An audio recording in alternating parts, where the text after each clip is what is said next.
passe l'artiste. Super, encore un but sensationnel.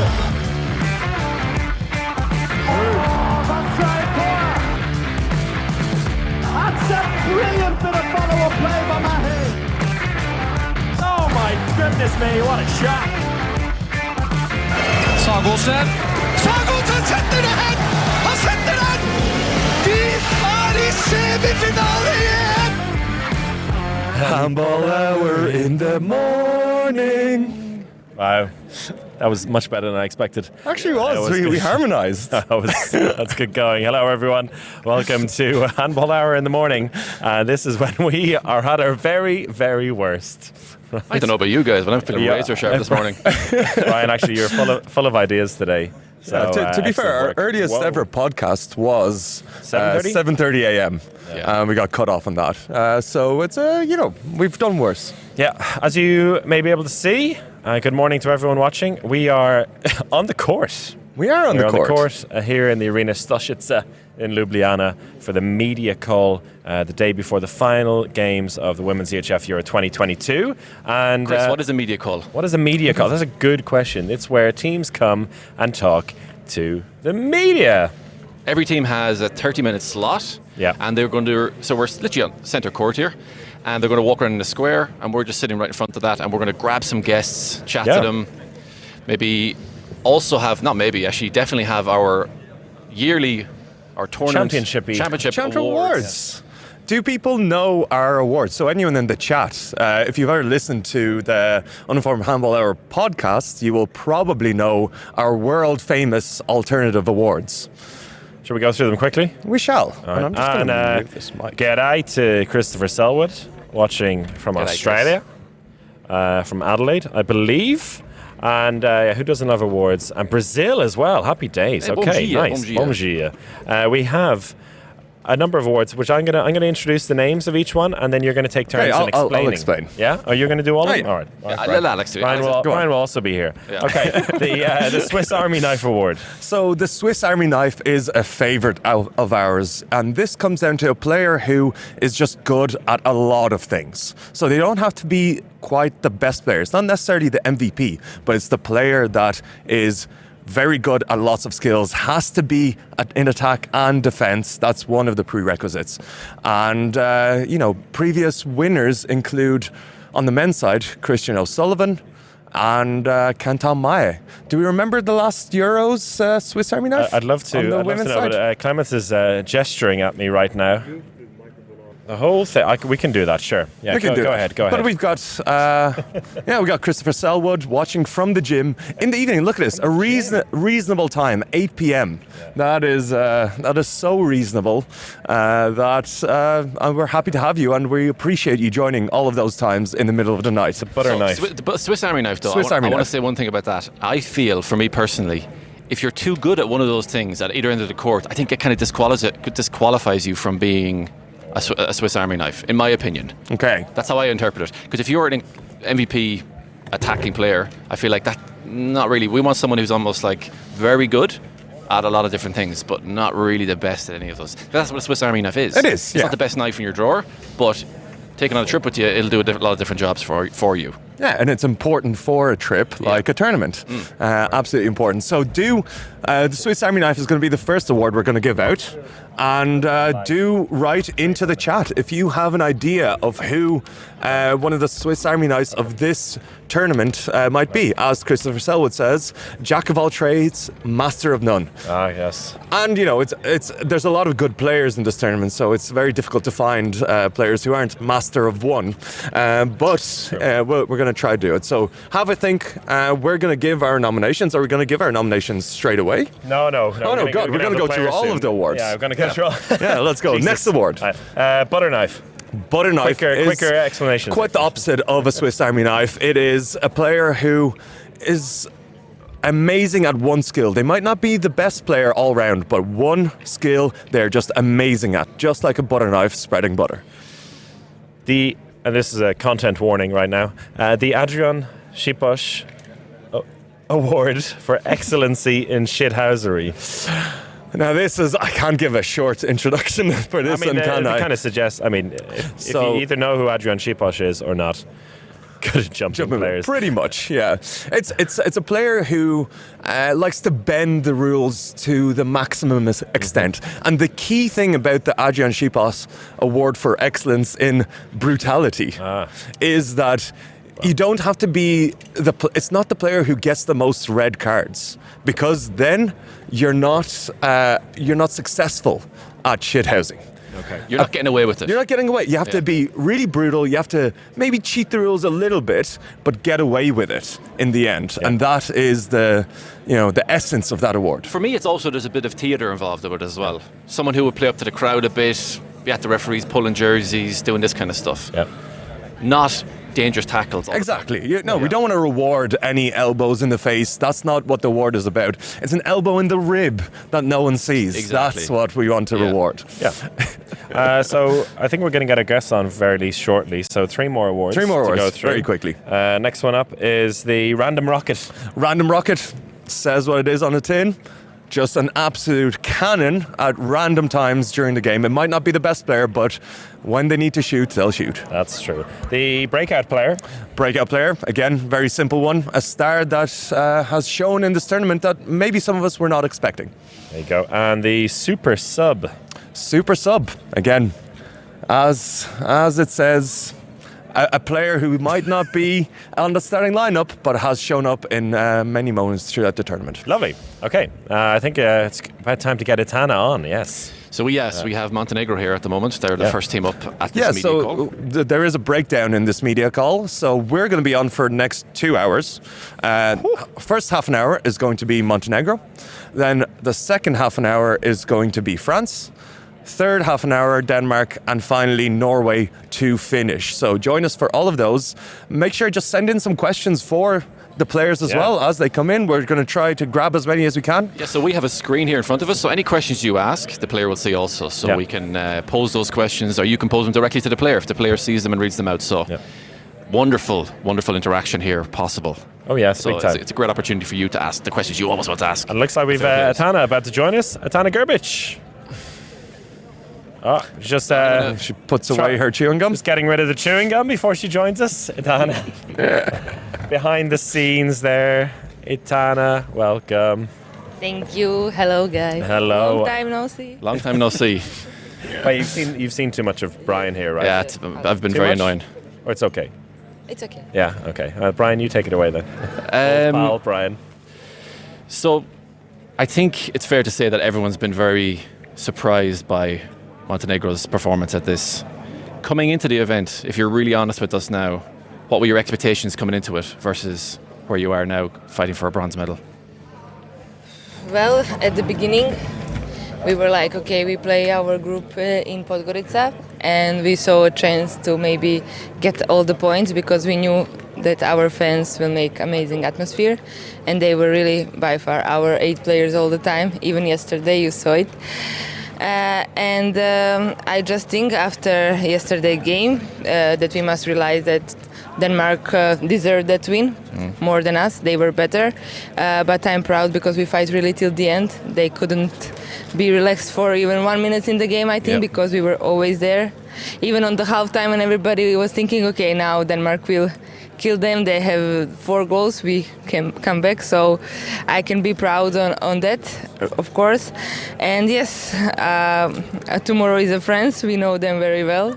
We played them this tournament already once, and I just think that it's a plus because I think we will be enough smart to don't repeat the same mistakes we did in Skopje. What were the mistakes you made in Skopje against France, if I may ask? Or 22 technical mistakes. Oh yeah. Where we give them really just a ball like that, and I think they run 13 like contra-clear shot for 6 meters. So it was also for our goalkeepers really hard. So I hope that we will be smarter in that part to play like in attack with more patience and to fight in defense like we do always. For after the game yesterday, because you have the bronze medal coming up. Of course, losing a semi-final can't be easy in any circumstance.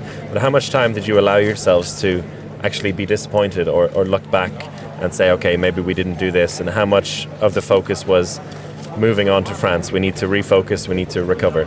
I don't know for the other girls, but for me, it's like, of course, when you play, you always want to win. But as you know, to accept victory, you must also accept when you lose. And I think who recover better today and who forgot the semi-final before, it will be easier tomorrow for that team. I really hope that my team can do it. We didn't have time this morning to speak a lot because you put this at 10:30. We're just we hate disappointed. But we will have some meetings today, so I will see with the girls. I don't think that it was fair enough if last night somebody just wanted to be sad. But from today we must leave that behind us and just continue to prepare and to try to do our best in the last game. And for you personally, you started your career as a left winger, and now you're living that dream of a player. Okay, I'm not getting the ball on the left wing, I'm going into the centre. And then yesterday against France, you scored six goals. Against Denmark, you scored Maybe 6 I can do goals it against in a row. France. That would be nice. Thank you. Which is amazing. So how has it been for you to be, kind of needed in the team as a kind of crucial backcourt player and kind of growing into your role throughout the tournament? Yes, but that was my wish. Like after playing 6 years on the left wing, really on the high level in amazing teams, I was just like, it's too boring for me to be in this corner. I'm sorry for all left wingers, but I was just like, if I can have the ball most of the time in my hands, why I should be in a corner? So I decided, and then if I decide, I said myself, okay, now you need to show that you are right, and that you have that possibilities to become a middle back. So I'm just trying whenever Boyana give me a chance to just use it, and to don't disappoint her trust. Oh, and in the meantime, we've been joined by another special guest over to our left-hand side, Milena Raičević. How are you doing? Hi guys. How's the neck? How are you feeling? You can see how I look in you. Yeah, I can't believe we It's a little decided bit hard to we put Milena Make on her edge. chair better. Well, that's one thing that we were really astonished and impressed by yesterday. The fact that you were even able to play after what happened a few days ago. Was there any doubt in your mind, or was it just no matter what, I need to be able to go in the court? It was a hard decision to play yesterday because I have really big pain, and we saw a situation how this happened. When I saw in hospital what's happened, I was like, thanks God that you can walk. But I think I'm a little bit crazy in my head because when we wake up, girls start to come to ask how are you. I just was stop, don't ask today. Because night before that we spoke about some story that on day when is semi-final or big game, nobody asks how are you. You are just perfect and you are happy to play that. And exactly on the game, when I come and start with warming up, I told Boyana I'm ready for everything. And it was this moment that I decided I will play because this is my country. For my country, I play with heart and with everything. Not just me, it's all girls. We show all of this championship, how we love our country and with which love we play for that. And were you given a diagnosis about your neck, or is it more like you don't want to know and just play and see what happens? Or were you told what the injury actually is? Or no, I have pain and I can't move. I take a pill for pain and try everything just to be on the court to help for girl. We saw on the court that I still was like this, but I try to give everything, and I'm really proud of me and the whole team that we play like a team all of championship, and also yesterday at that moment not was enough for win, but even I'm proud of all of girls.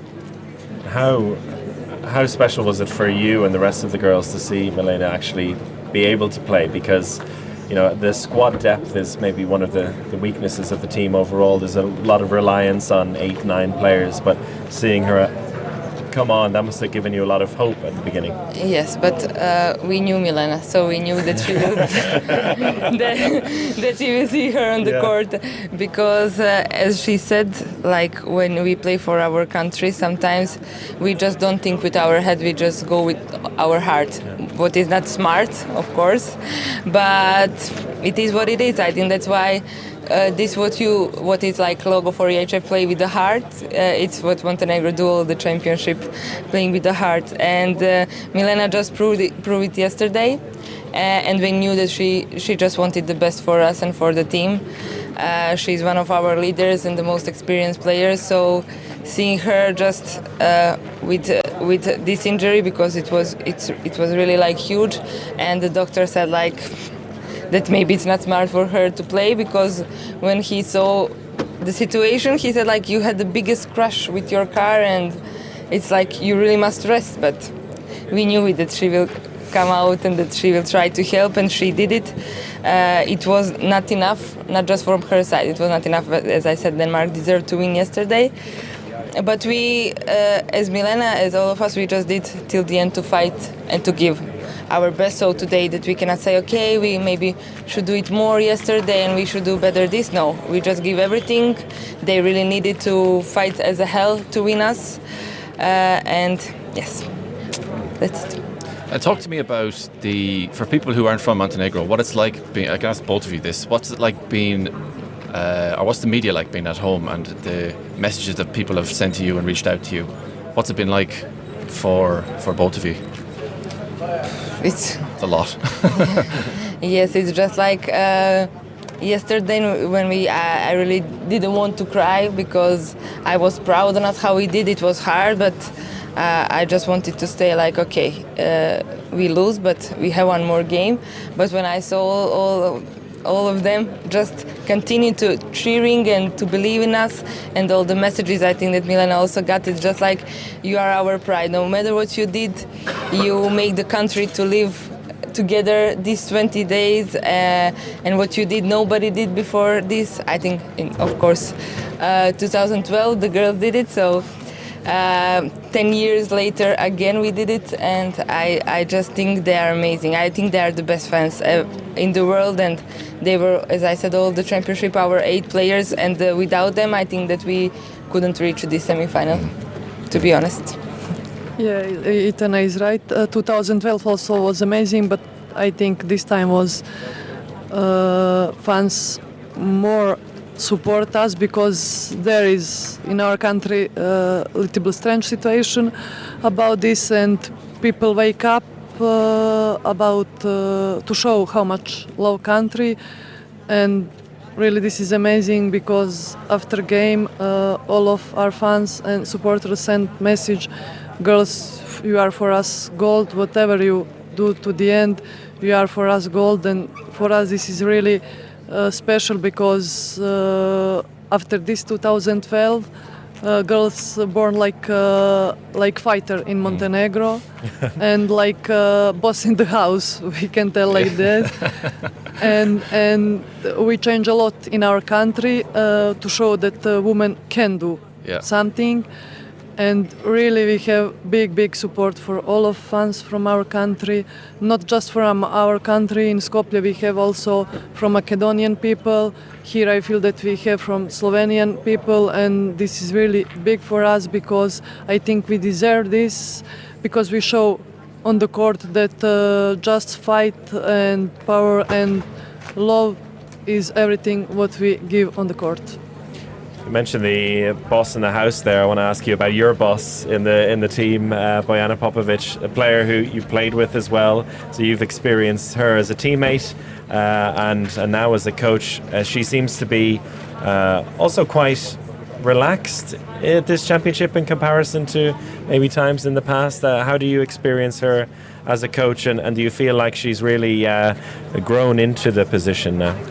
I am Jovanka and Marina, the only player who played with Bojana, and we know Bojana like a player, and now I know Bojana like a coach, and it's really hard to be coach, not just in this team, in every team, but Montenegrin girls is like we said, a little bit crazy.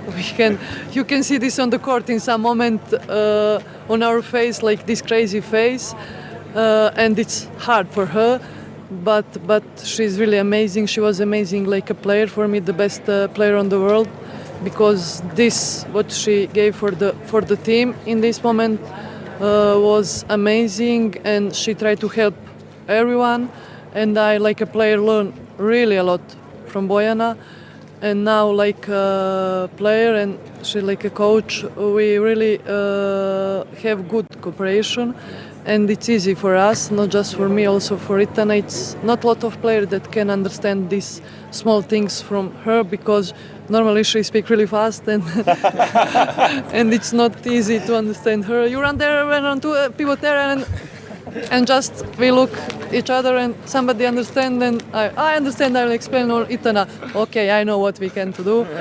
And with this we are really easy to understand her, and really proud that have her like a coach. Also Maya help a lot, because these two girls together is something special. Who is not in the team don't see this, but we who are in the team, we can see that they work really like one. Sometimes I'm just waiting for her to tell us, okay, give me shoes, I go to play. because when the sleeves go off, she's getting warmed ready. up. I think that it's the hardest to be her to be her playmaker for Milena and me, because sometimes to follow her ideas, as Milena said, for me, she was the best player in the world, and right now, still, I said to her, I cannot find a player who I can compare with you, because what she was playing that time was something special and amazing. And then when she give me some idea, or when she have some idea for attack, and she's like, but how you cannot understand it, or how you cannot see it on the court?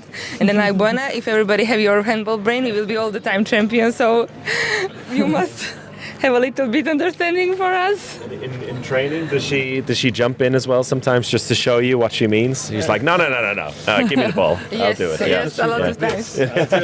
Why can't you shoot from this side? or this. Yeah, sometimes she shows some shoot and we look in her, you still have that. Oh yes, still I have this nice hand, because she shoot some amazing shoot. What we also learn from her. And we can see a lot of girls now from the team can shoot this shoot, and you don't have a lot of players from another teams that can have some special shoot, the most from back position. There's a question in the comments here from Cosmorion. What time do you go to sleep at, or how do you manage your sleep in such stressful moments? So, for example, Do I look like I slept? I don't know. maybe that was for us. But after big wins and big losses in tournaments like this, and you have a lot of adrenaline, is sleep management a bit tricky sometimes when you're up and you're rewatching the goals you scored and all the good moments? And I'd imagine so a bit. Huh? I think it's the most important part for recovering to sleep, but also the hardest, especially when you play late. Like 8:30. We were lucky that we just play against France 8:30, and most of the games at 6. So we had some time to put down our adrenaline, to try to recover and to go in some normal time to sleep. But last night, for me, I don't know for me, but I can guess, it was hard to go to sleep on the time. So tonight I should try to do it better than the last Who's night. your roommate? Gina. No comment. Okay, well, actually, it's pretty much done for you in the media call. So I think you get to hopefully relax a little bit. Yes. Spend some time preparing for tomorrow. Thank you so much for talking to us. Thank you, and guys. I hope you feel like a little bit better again tomorrow. Yes. I hope. I So, hope also. are you playing tomorrow? Wait for the beginning of the match. We'll see tomorrow. Surprise. I told to my Over there, we physio, can't tell don't them. let me to play tomorrow, please, because I'm crazy. But I think at this moment my health is most important. I speak this for 2 days, but in the morning I forget all of that. Because of that, now I tell them, please don't let me. And they was, Mike, but you don't listen us. Okay, guys, just tell me. Milena, Itana, thank you so much. Thank you. Thank you, and good luck. Thank you. Thank you. Okay. So I think it's a good time to go on to our first award. Go straight into the awards. Yes. Yeah, we have a bit of time as the French team is getting ready for the media call. They're sitting in the background here, and they'll be coming onto the court very soon. But we have about 10 minutes, I would say, to get our awards done. And we'll start with the Swiss Army knife, right? Yes. Start with the Swiss Army knife. We've got our actually the nominations are going to be up in a graphic, so maybe we don't have to look at our phones that's here. amazing. Here we go. And Clements. Look at this. Yes. Swiss Army knife. And if you've just joined us, a super quick description of Swiss Army knife again, Alex. Swiss Army knife, a player that can do many things very well, but maybe not a master of one. Okay. All right. And what we normally do is these are our nominations, and we normally, as a group, then decide which one. And you in the comments can also tell us which one you would prefer out of these three. So maybe I'll start. I think I would for Xenia Smits, because I thought Xenia Smits is a very, very good defender and a very, very good attacker. Mm-hmm. And a Germany team without Xenia Smits all of a sudden loses a lot. So the added value she gives to Germany at both ends of the court. Is she an MVP at either one? Probably not. But I think she's very, very good at both of those, in both positions at both ends. Mm-hmm. So that was my thinking going into this. I really like that, actually. Xenia Smits as a nomination, because I think Chris's nomination here, Milena Roberts, it's just a bit too good to be a Swiss Army knife. No. Oh, what? Okay, let me just throw a few stats at you here. Okay, Milena Roberts. 35 assists, 33 goals. The second highest goals and assists combined behind Nora Merck. But if you take away Nora Merck's penalties, who's top? Milena Roberts. And then the defensive output. She's the number 5 ranked player in the whole championship in defensive output. Chris, you're missing the point though. 2 blocks and 7 steals. She is amazing at everything. She's almost MVP level. Almost. Almost But MVP she's not going to level. get MVP because she finished 5th. And the Swiss Army knife can be very, very good at everything as well. I think we're discrediting it a little bit. Do we remember the early days? Oh no, we gave it to Christian O'Sullivan But once. it's never the best player on the team. And Milena Roberts is undoubtedly the best player on the team. And one of the best players, stats-wise, in the whole tournament. Yes. That we've looked at before. And so she would be an MVP nomination, but not quite a Swiss Army knife. All right, tell us about Jovanka Raičević. So for me, I like to go slightly different with the Swiss Army knife, because usually it's the playmakers that are the Swiss Army knives, because they kind of have to do the most. But I like to try throw in a winger or a player who, despite their position, does a lot more. And for me, in this tournament, Jovanka Raičević has just done everything. She has led the fast break. She's led the fans. She lost her voice. She actually, I don't know how, we didn't get her on this show because she couldn't speak. So she also played number 2 in defence, which is something that she doesn't necessarily do too much at club level or throughout her career. She had to step up there. She also played the number 1 on the 5-1 defence for Montenegro. And for me, she's it's also a player who can impact so much from a position like right wing, to an extent where Emma Friis had to stand beside her, and that opened up the gap. So that's, she's more than just a winger. She has gravity around her. So they're really nice descriptions, but for me, that's almost a little bit too much as well for a Swiss Army knife. If there's a household item to describe Jovanka Raičević, it wouldn't be a Swiss Army knife, I don't think. It'd be something much better. Also, you also just said it can't be the best player in the team, and she's the best player in her team. Yeah. So by default, Brian Campion wins. No, but I just when you brought that up, Xenia Smits is a really good choice. Yeah. That convinced me straight away. Usually, we have a big argument about it. What's the chat saying? I can't see. It's too small in the corner. TIV or THW agrees with me, and then we have one vote here from Cosmorion for Mina, and he's also for going for Jovanka.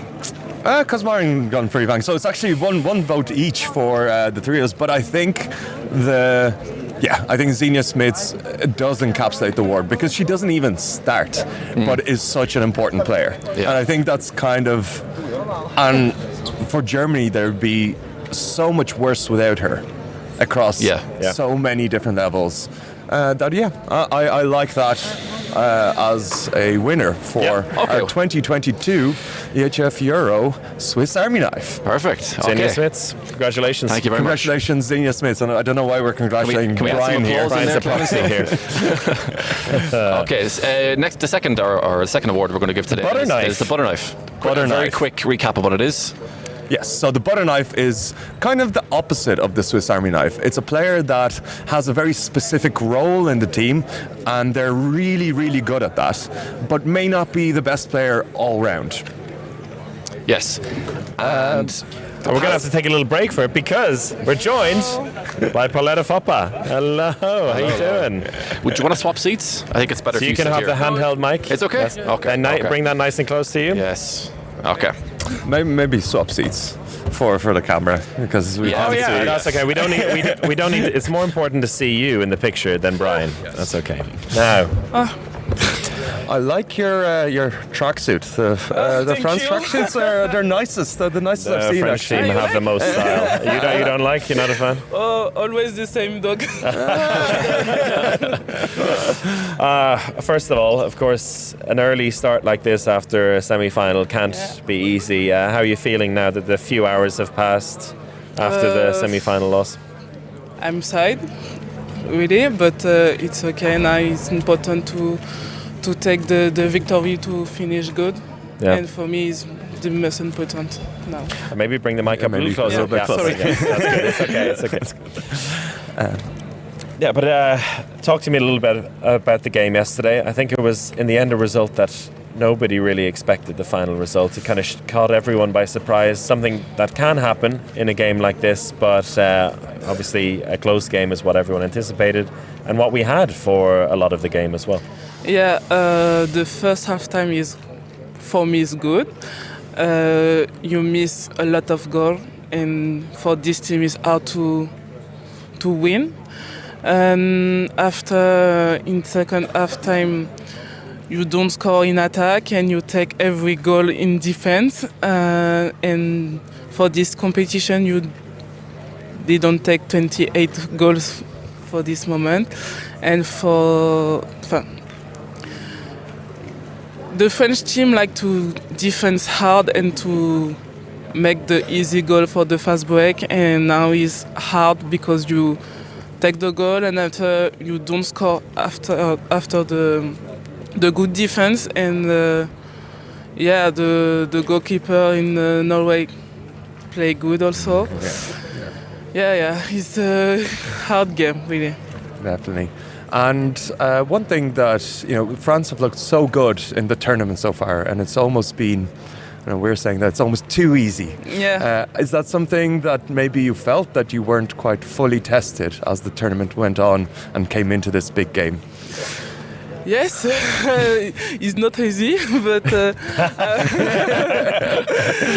I want to do everything and 100% all the time.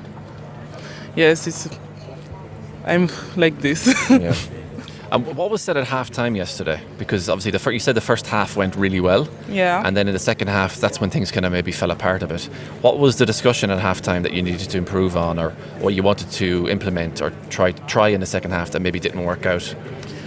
In the second half time, for me, Raičević scored she go really quickly in the 9 meters, and you must too close for Oftedal, and after you must to go out, but you turn your head and you see Raičević, but it's too late. Yeah. And she do this maybe 5 times, and it's hard to close or to touch, and yes, Oftedal make everything. Yeah. And she go in the 9 meters. I don't know if for the energy is not here. Yeah.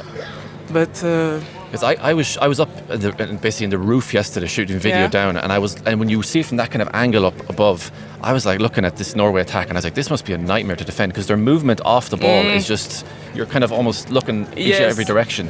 Yes, and the ball go very quickly. Yeah. And I think after this competition you are tired, and after the run every time, and it's hard to touch and to run after back. Yeah. But for you, still, defence was, particularly in the first half, a really good defensive performance, and something we were really impressed with for the whole championship, but also particularly yesterday, was your stealing ability. Yeah. And there was one beautiful one in particular where, and doing it against Stine Oftedal must feel pretty sweet, where you just snip it out of her hands. But it was amazing because it's not that she bounced it, because that's a classic steal. Yeah. She just had it in her hands, and you're like, I'll take that. I want the ball, donc I run. But that's an incredible aspect of your game, which I think everyone is very impressed with. Can you give us some insight into how you're thinking with it as well, what you're looking out for, and just why you're so good with it? I see it in the video when Norway go 1 and 2. She like to make the quick and short pass, but the pass is very long, and like to steal the ball. Okay. Donc, I want to give the ball, and Beatrice Edwige said, you must to do and keep this ball. I give you 15 euros. Say, okay, I do. Because it's one of those you have to commit, because if you get it, fantastic. But if you miss it, it's an empty goal, basically, right? Yeah. And that is kind of a constant communication between you and Beatrice in the centre of defence. Like, you're the one who's going to go out, and you're the quicker one, maybe. Yes. With Beatrice Edwige, you have the most complicity in defense, and she have more experience with me. And she say, you can do this because she don't like this. You must to disturb this attack. And I think I disturbed in first half time, but no in second half time. But it's hard to repeat all the time. And this is a different situation for this team. You're used to playing in the finals. You're used to getting into the big game on the Sunday. Now you got the bronze medal match coming up tomorrow. How do you think the team is going to be able to regather? Because of course it's not many hours since the game. I guess you haven't really had time to think or talk about it. But how do you feel you can get yourselves up to face another battle with Montenegro? Yes, the competition is not finished. It must to win tomorrow. And for me, you have the good team, and you never lose the ball, lose the game just yesterday. And I think you must to do everything to win and to finish good. There's a question in the comments here. Did you feel tired before the game? Norway had one extra day rest. So how are you feeling physically going into yesterday's game? I'm tired, but it's okay. Always. Yeah. After the competition, you are always tired because I play a lot, but it's okay. It's normal. Tiredness. Okay. But for the team as a whole, it feels like there's a bit of a new generation of players coming through as well. You're building up very much for Paris 2024, right? And it's kind of part of a bigger project. And for that, do you feel like it's been a successful championship so far? It's important because it's at home, and it's important. Now you have the young player in the team, and I think it's good because you must to work together to find the solution, to work hard for be ready for the Jeux Olympiques. Yes, it's not easy competition, but it's nice. It's at home, and the supporter is here for.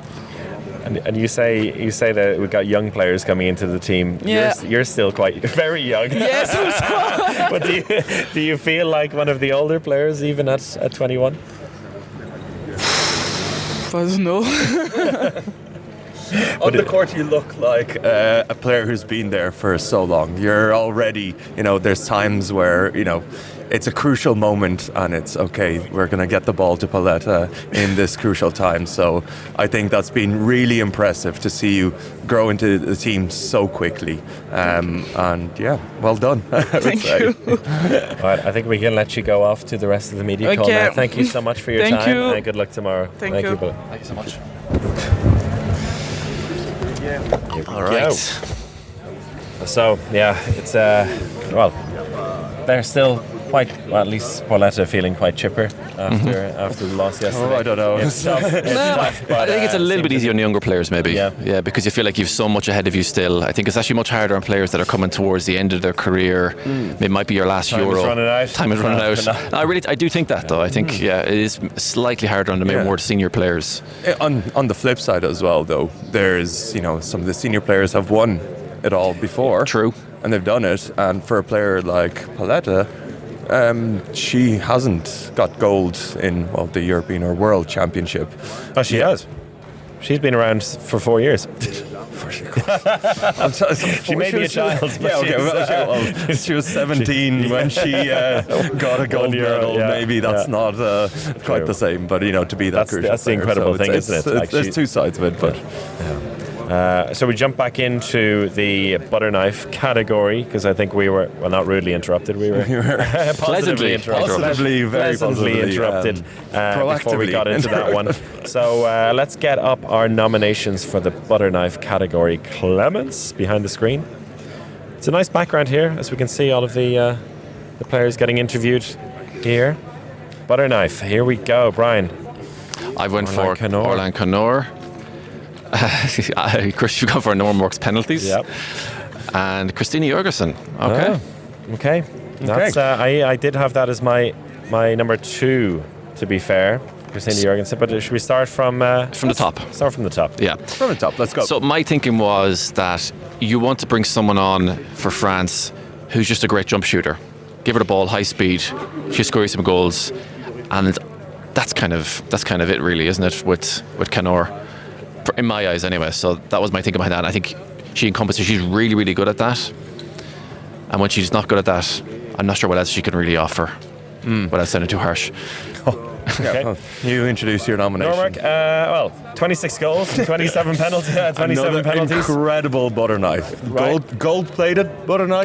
Gold-plated. Platinum butter. We can also reward exceptional. It doesn't have to be bang average players. Thanks. Careful now. I can't believe I'm being. I feel like I'm being punished here for rewarding excellence. Normark. I mean, it's true. She's been very good in the assist giving as well. But as we know her as a goal scorer, really, I mean, no messing around. She's a goal scorer, but the vast majority of her goals at this championship have come from the penalty line.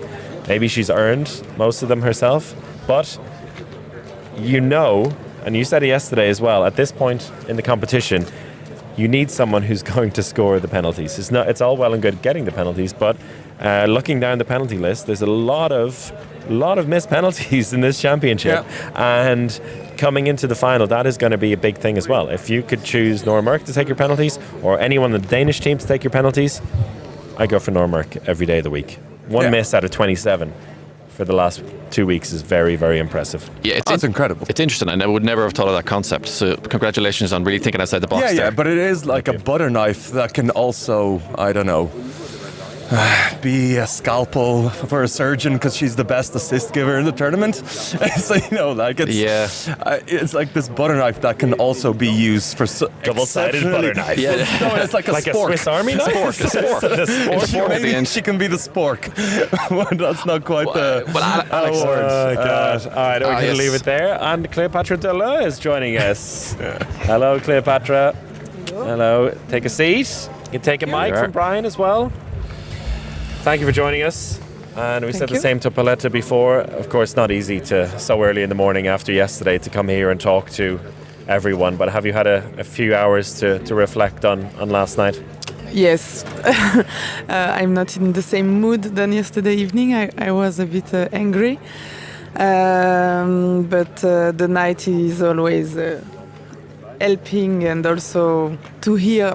I like to also hear a lot about the other people, like who don't play handball, for example. So yes, I'm really sad and disappointed about our game because we did so great since the beginning, and we did a bad game yesterday. Can you reflect a little bit on the performance? Because, of course, you have a very unique angle playing in goal, and it seemed like the two halves were, there was night and day, particularly with your attack. Yes. But also in the first half, I think, of course, we were they were leading by 1 goal, but still in the first half, I think we didn't play as good as before. We had so many mistakes, but still we were there. We did some good defense, but we start to miss also some clear shots, and I think it went a bit in our heads, and then suddenly also I think we got angry a bit about some decisions from the referees.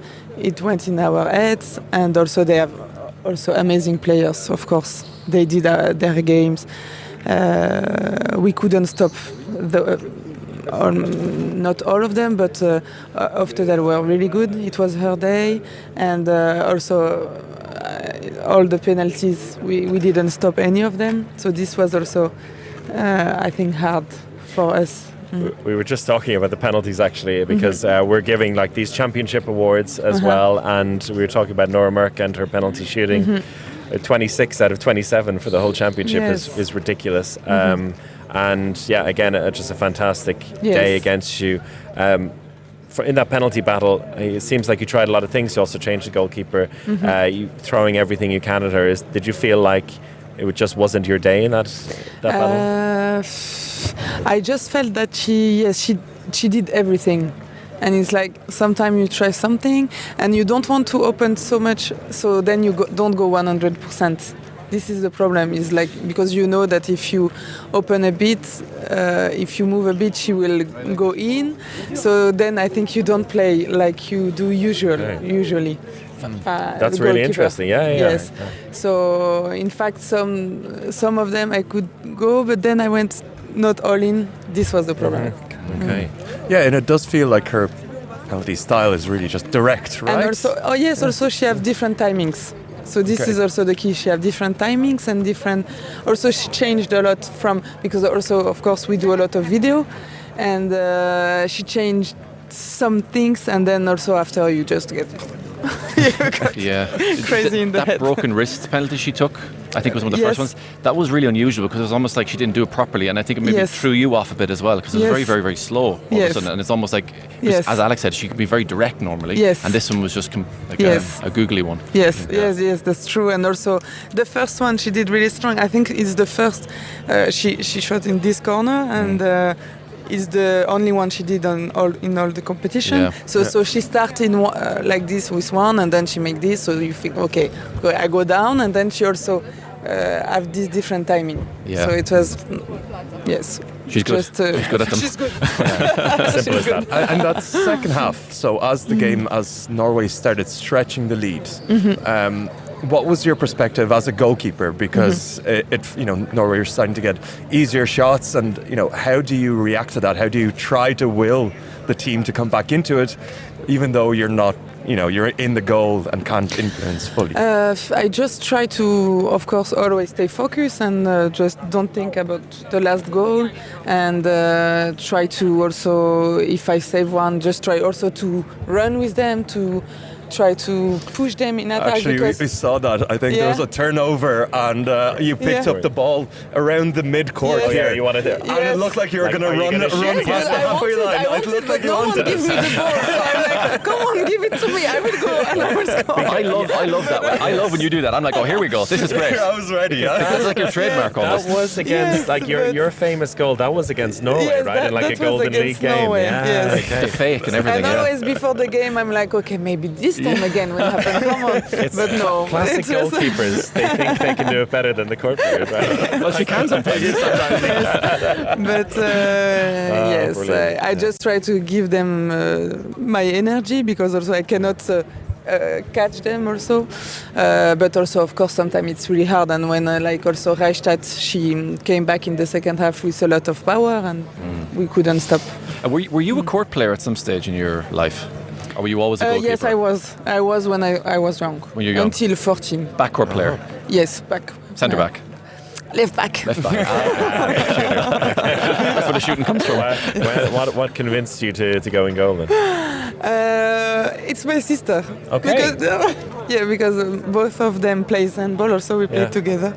And no, she said no, but it's a joke. But she said to me that I was not running so fast and just a little bit like this, so stay in the goal. Is that also in your mind? Is that I'll show her. I'll score a goal in the European Championship semi-final. But we talked a little bit with Pauletta about this and the build-up to the semi-final. Of course, it's always so difficult to compare teams when you're in two different sides of the draw, which makes the semi-final so interesting when you're both clashing. You felt so comfortable and maybe dominant from an outside perspective in this championship so far. Is that maybe something that played into it? And you talked about the mentality, because all of a sudden you're in this completely different situation against a team that are playing seemingly at a different level to everything you've faced so far. Yes, it can. It can because they had, I think, hard preparation. They played also Golden League. They lost again Netherlands, and they didn't.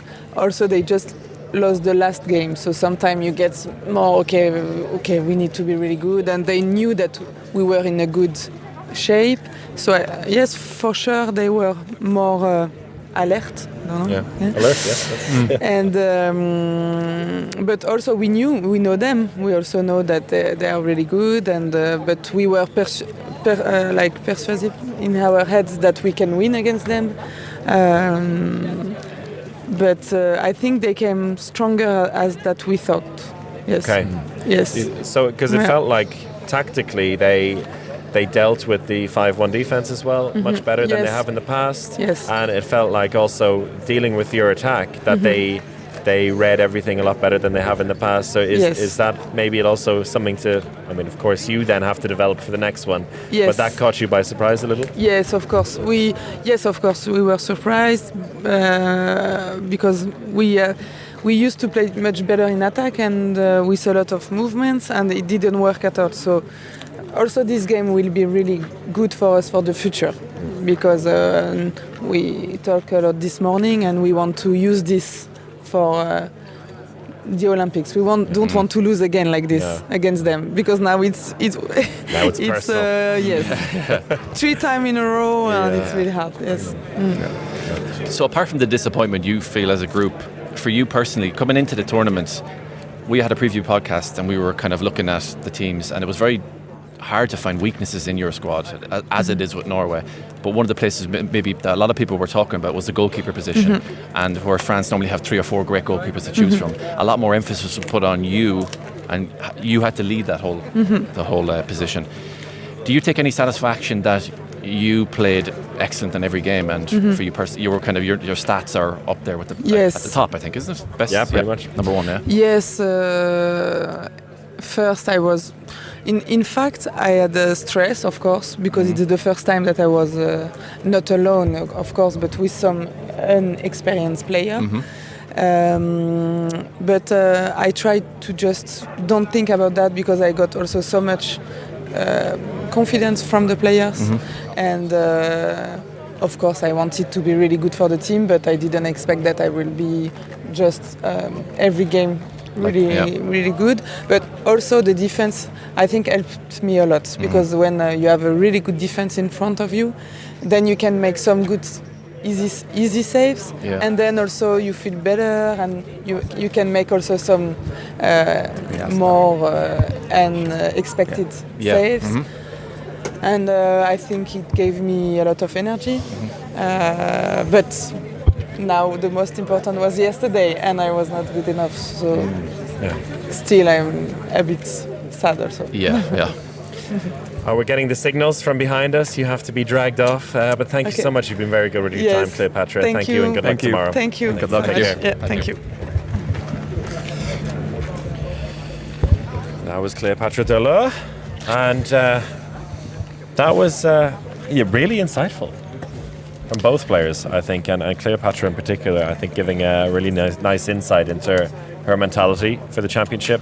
And it's tough to talk after a loss like that, but I think they've both players we spoke to Great dealt attitude. with it very well. Yeah. To be able to have a bit of a laugh at a time like this, and it shows a good attitude. But you can tell that they're annoyed with Norway now. They're hurt inside, definitely. But you have to pick yourself up as well at the same time for the bronze medal match, because losing that tomorrow now wouldn't be great. And we're going to kick you out of your seat again, Brian, because Emma Friis is joining us. Yes. The guests are flying in. Emma Friis, welcome. You can take that mic for yourself. Hold it nice and close. Yes. Yes, thank you. Well, straight in. You're live, by the way, so no swearing. Okay. It's still early. It's a morning show. We were warned about you, so.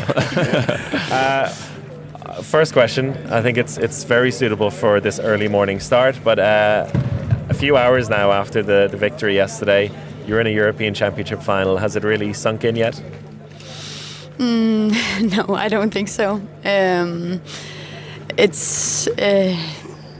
It's just so amazing, and I just love being a part of the team right now, and the atmosphere at the hotel. It's crazy. I don't think it's sunk in before maybe tomorrow. Yeah. And how has it been taking a kind of bigger role in this team, in this tournament, and really, stepping up at crucial moments? How have you kind of dealt with that new role? It's been a big experience, I would say, and something I have to, kind of be more used to. But I love to see how I develop as a handball player and as a person. I just, it's just been a very big tournament for me, and I don't think I really believe it right now. and maybe those first kind of few minutes of the semi-final where you started off on fire. It was, 4 goals in a row, I think. What was your feeling as you were going through that first spell? Well, a very good feeling, first of all, but also there's such big pressure from the outside as well. The fans from Montenegro was creating a very, very good atmosphere, and it was just a very big scene. So to keep the focus on the court was also a little bit of challenge, but it was very nice to start well. Yeah, also because you had the fans on the near side, and it was quite literally you and Jovanka Raičević scoring every goal for the first 5 minutes. It was her on Montenegro's side, you on Denmark's side. Yeah. I mean, was there a certain point where you're like, oh, okay, I need to take a breath now because this is too much? Yeah, I think every attack and every defense, I was like, but also because in our attack it was our fans on this side, and on their attack it was their fans on the side. So it was kind of, I got the energy from our fans and she got the energy from her fans. It was very funny. But it seemed there was I don't know if this was discussed beforehand or was a change after a few minutes, because there was a point where you basically just stood on her as well in defence. So you were like, okay, you're not getting the ball again. And you purposefully left open the space between 1 and 2 on your side. Was that something that was planned, or you said, okay, if she's hot at the start, then we do it? Yeah, it was a part of the plan. Yeah. She's a very, very good handball player, and she knows how to create a very, very good energy for the team and for the people around. So it was a part of the plan that we could keep her out of the game and out of, not give Montenegro that energy. Worked really well for the first 2 minutes, that's for sure. So talk a bit about momentum in the tournament. So I think when we watched Denmark early in the tournament, I think it was hard to envision you make it to the final, but now you're here and you've kind of really grown into it and almost got better every single game you've played. Is that something you felt in the team, that you've kind of gathered this momentum? Yeah, definitely. I think like the first game against Slovenia was a big loss for us, and it was hard on the team spirit. We're just very professional, and we have a very good team and very good leaders around us that support us. So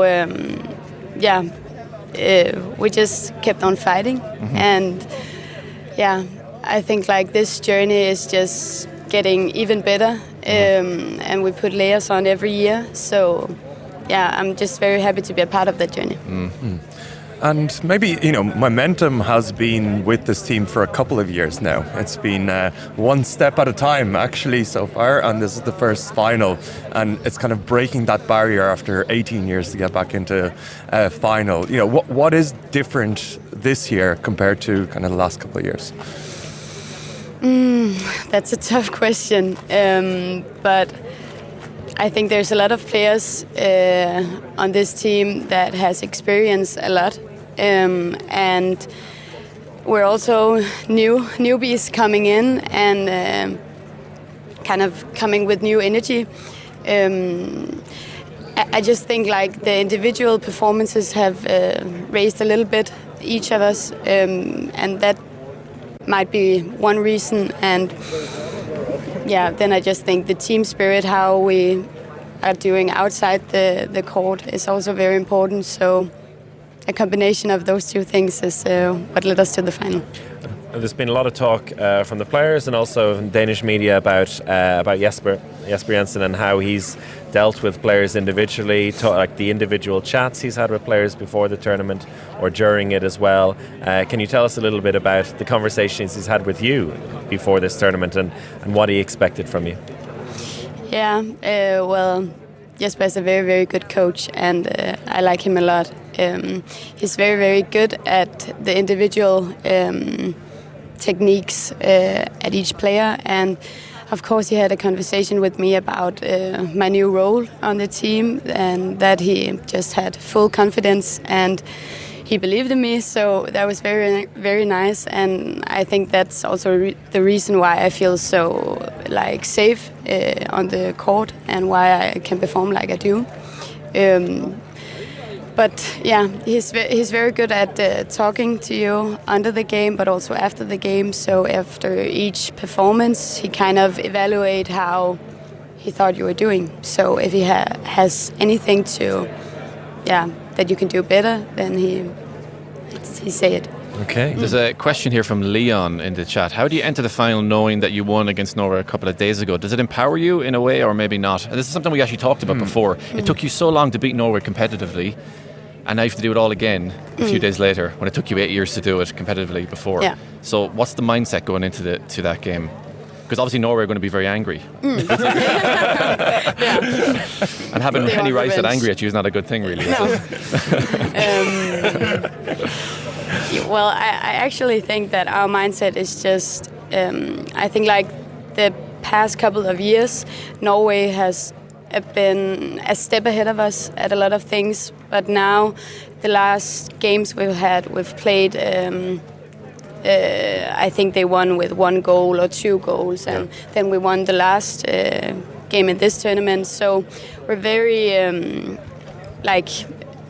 the same level now. So we definitely just go with the mindset that we are just as good as them, and we don't have to overperform because we're good enough, each player, to win.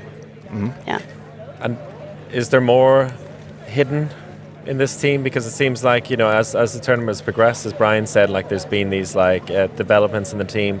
You worked the 7v6 very well. That was not a surprise thing, but it's something that it seemed like was formulated very well to defeat Norway. You can't tell us, of course, but do you feel like there is more, something else to give that might surprise us tomorrow? I don't know if it's going to be something else, because what we've succeeded with in this tournament is to just focus on ourselves and focus on our play. So I definitely think we'll start with that. If Norway is just very much ahead, maybe we're going to do something, but I think we're going to stick to our plan. Well, it's worked really well so far. Anything else? No. I think Emma Friis, thank you so much. Thank you. And enjoy the rest of today, and good luck tomorrow. Thank you. Thank you. Thank you. Thank you. So, there we go. I almost brought up the poem. You almost brought up the poem, which, you'll decided against it. Yeah, if you listen to the podcast that comes out today, you can hear that poem about Emma Friis. We didn't need to say that in front of it. No. It's purely a nice poem, but we know they don't need that. They don't need the extra burden of knowing that spoken word poetry is being created on their behalf. And Togaletsky has had a question there. We're sorry, Togaletsky. I'm only seeing that question now. But for our next guest, get us a question in and we'll ask it for you.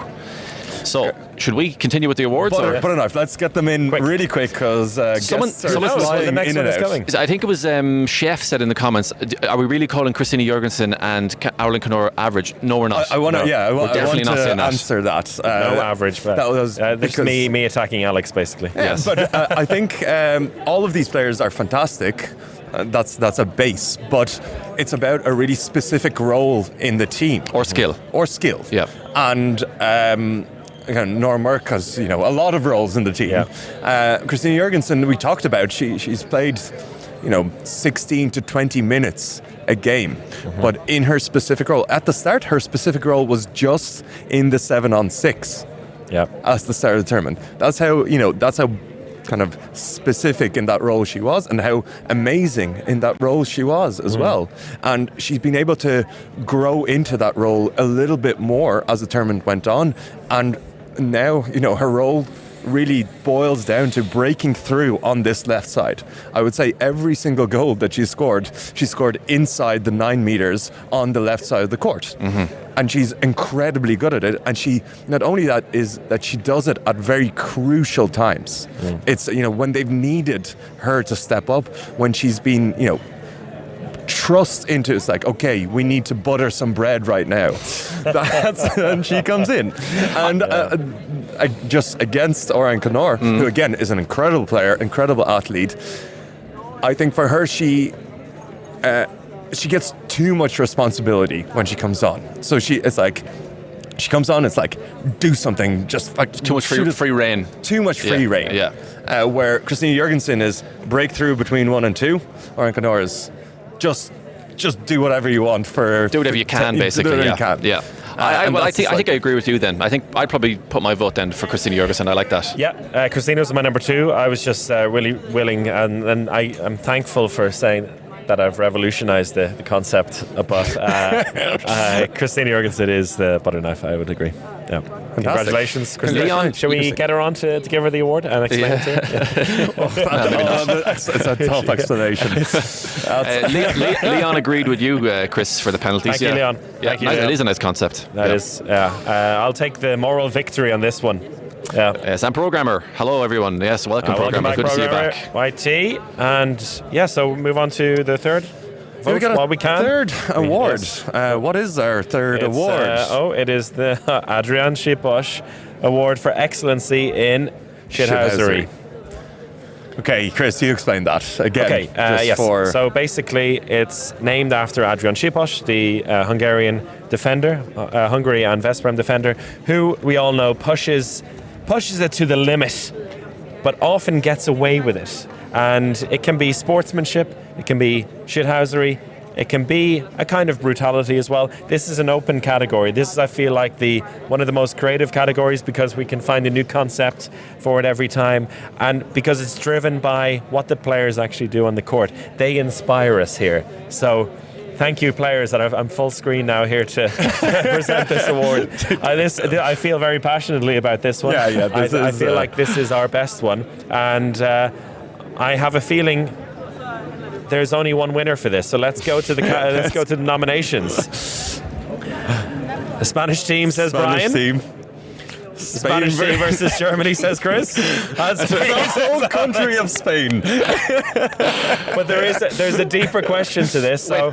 But just so the people who are watching at home know, we haven't seen each other's answers before this. So this is a surprise for us as well. Yeah. So to give some context to people who haven't seen it, it was at the end of the preliminary round, Spain leading against Germany in a game that would have decided who would go through to the main round. So there was a chance that all Spain, Poland, Germany could all go through, could all be knocked out. Spain had a 3-goal lead, 23-20, and that would have knocked Germany out, but put Poland through. But because Poland had beaten Spain, it would have meant Poland would go through with 2 points, Spain would go through with 0 points. Germany had a chance to put themselves through themselves, and with that, Spain would have had 2 points in the main round. They turned over the ball. It was Alina Greisel's, took too many steps, and Spain realised that, oh wait, this is actually the situation we don't want.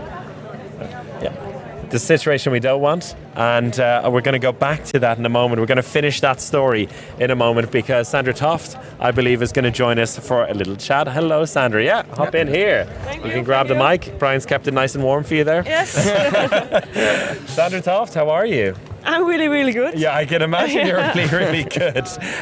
First of all, congratulations on Thank yesterday.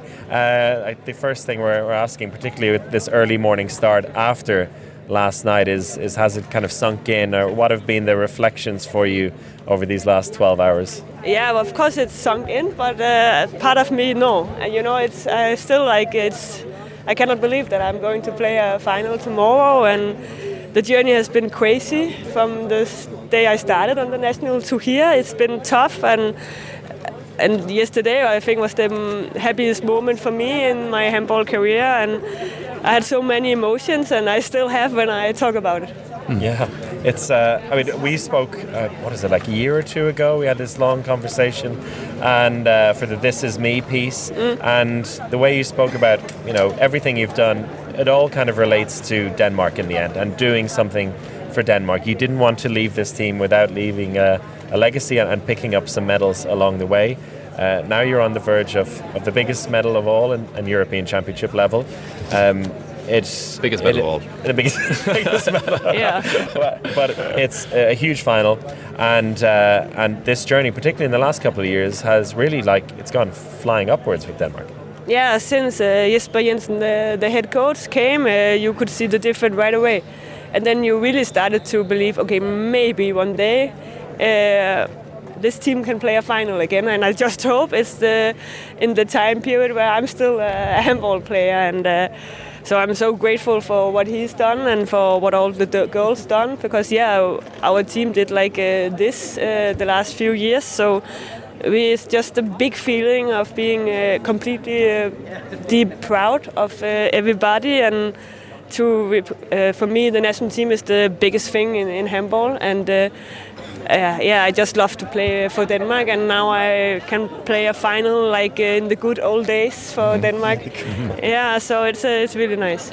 So what has Jesper actually brought to the team then? As you said, he came in and we saw immediately what he brought. He said he came in and then he saw the changes. What were those changes, or what did he bring as a coach for you guys? I don't know where to start on that. Of course, you don't there have to is give the secrets away.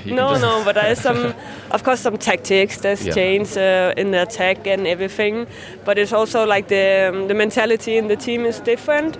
And there's a bigger belief, I think, in everybody and on each other. And we had a lot of difficult talks and meetings and open up in a way that we get to know each other even more. And it just make a big difference. And for you, so in previous tournaments, you've pretty much shared the goalkeeping responsibilities 50-50 with Altea, and there was, tactics to bring you in at specific times. It's felt like this tournament you have been kind of the clear number one. Was that planned, or something that's just come about because of your performances throughout the tournament? That I really don't know. That are questions for Jesper to say. So I don't think you can plan something like that. You just have to see how the tournament is going. Okay, fair. Talk to us a little bit about yesterday, the game against Montenegro. A hectic start, as we all probably imagined it would be, but did you feel confident that you would settle eventually, you just needed to be patient and things would start to go your way? Yes and no. Okay. We knew that it will be really difficult, and especially with the fans from Montenegro, they made a great atmosphere. When we get the tough beginning of the game, I was a little bit like, oh no. Oh, really? Yeah. Not again. Yeah, exactly. We've been in that situation before and disappointed. So that's why I'm even more proud that we actually made it this time.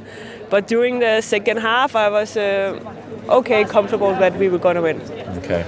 Because you're in that situation so many times before, do you think that's what spurred you on yesterday to really push on? You can only manage to have a big amount of bad things in handball, and then he was like, not again, this time, no. Yeah. Okay. And for for the team as well, it had come off the back of this huge win over Norway just a couple of days before, which, it was just positive thing after a slow start for the championship. Can you tell us a little bit about how, for you, this tournament has progressed? Because, losing that opening game against Slovenia, it seemed, of course, a disappointment, but it seemed like the team was almost kind of accepting. It's like, it's only the first step, and we know how to go from here, which maybe 5-6 years ago, already TV2 in Denmark would be calling for Jesper's head. Yeah, for sure. For sure. Yeah, of course, we started the tournament to put a big pressure on ourselves, but we were calm, and we were talking in the dressing locker room just after the game that it's the first game, we just have to win the 7 next game, and then we are champions. So it's a different kind of mentality in our team now, yeah. Wow. Well, it's going well so far, right? So Yes. thanks so much for joining us, You're and welcome. good luck in the final. Thank you. Thank you, Sandra. Simple as that. Just win 7 games. Win 7 games. That's That was brilliant. So, let us get into the... Oh, where was I? Yes, I was on... Oh, we were in mid. I was on mid-Spain, Germany. So... we have a bit of time now. Long story short, yeah, we have a bit of time, which is good. Long story short, Spain. Spain. I wish we had the clip here. Clemens looks at me like, "What the hell are you on about?" So I'm sure everyone has seen it at this point. It was the big controversy of the whole championship. But there was a comment there about kind of Montenegro getting a honorary mention. But I think it's not. Montenegro didn't do anything themselves, it just happened. It's not something that was very thought through, and this award is for, the sneaky moves, the little edge that's not against the rules. Again, nothing that Spain did there was against the rules. No. And the key, there's 2 key people in this. Jennifer Gutierrez, first of all, for running around her teammate to get the ball, and then throw it into the rafters, into almost. Rose Edge, nowhere near the goal. And Spain came back, or Germany came back. They walked the ball into the back of the net, and then it was the celebration from Paula Arcos as well, which really, if there was any doubt in our minds whether they were playing the system, all doubt was gone by that point. What a celebration! Celebratory to prayer pose. So that. For me, this is one of the big questions. Who, like the Spanish team as a whole, yes, but it comes down to 2 people within the Spanish team, which we can maybe discuss. Jennifer Gutierrez for throwing the ball back, or Paula Arcos for almost giving it away, but like a blatant show of unsportsmanlike conduct. I think throwing the ball away was... It was because, again, at that moment, I wasn't really sure what was going on. Like, I wasn't sure of the situation. And then when Spain got the ball and just chucked it up in the air, I was like, what are you doing? You need more goals to go through. Yeah, I think the celebration does it for me, I think, because it was the moment when everyone was like, oh, they're onto something here. Had there been no celebration, you could have chalked it off as a terrible, terrible shot. But the celebration plus the throwing the ball into the rafters, it's a bit of a combination, but I think the celebration was the cherry on top of and the step to the side, where they literally just, they stood up and were like, please, Smiths, please come through. Even though Germany didn't quite realise what was going on and had the ball on the other side of the court. That's what I love most about it, is like, so Spain knew what was going on, Poland watching it at home in the hotel knew what was going on, Germany were like, what is this? They're just setting up another attack. It's like, of course, Alina Greisels would have probably shot over 3 defenders instead and scored. And probably scored. But didn't need to. Because Spain were very kind in allowing them into the main round with them. Had Germany missed that would have been hilarious. It would have been so funny. And that begs the question, what would you do? And there was a lot of moral debate going on here as well. But then I remember asking you, if you were in this situation, what would you do? As a coach? As a coach, I'd instruct that. I don't know. We can't blame them. No. Because they needed to take points. They just don't But hate the player, hate the game. It comes down basically. I believe in karma, and they got bad juju from that is true. and had a terrible main round. That's a fact. Yes. So they could have, taken the 2 points extra and maybe won a couple more games because of the karmic balance in on the planet, and they just offset that and dug their own grave in the end. That is my view on it. But I think all of the comments do agree that it is the celebration part. We're getting a bonus guest. Oh, yes. Getting a bonus guest. Join us. Hello. Hello. There you go. Thank you. Hold that nice and close. Yes.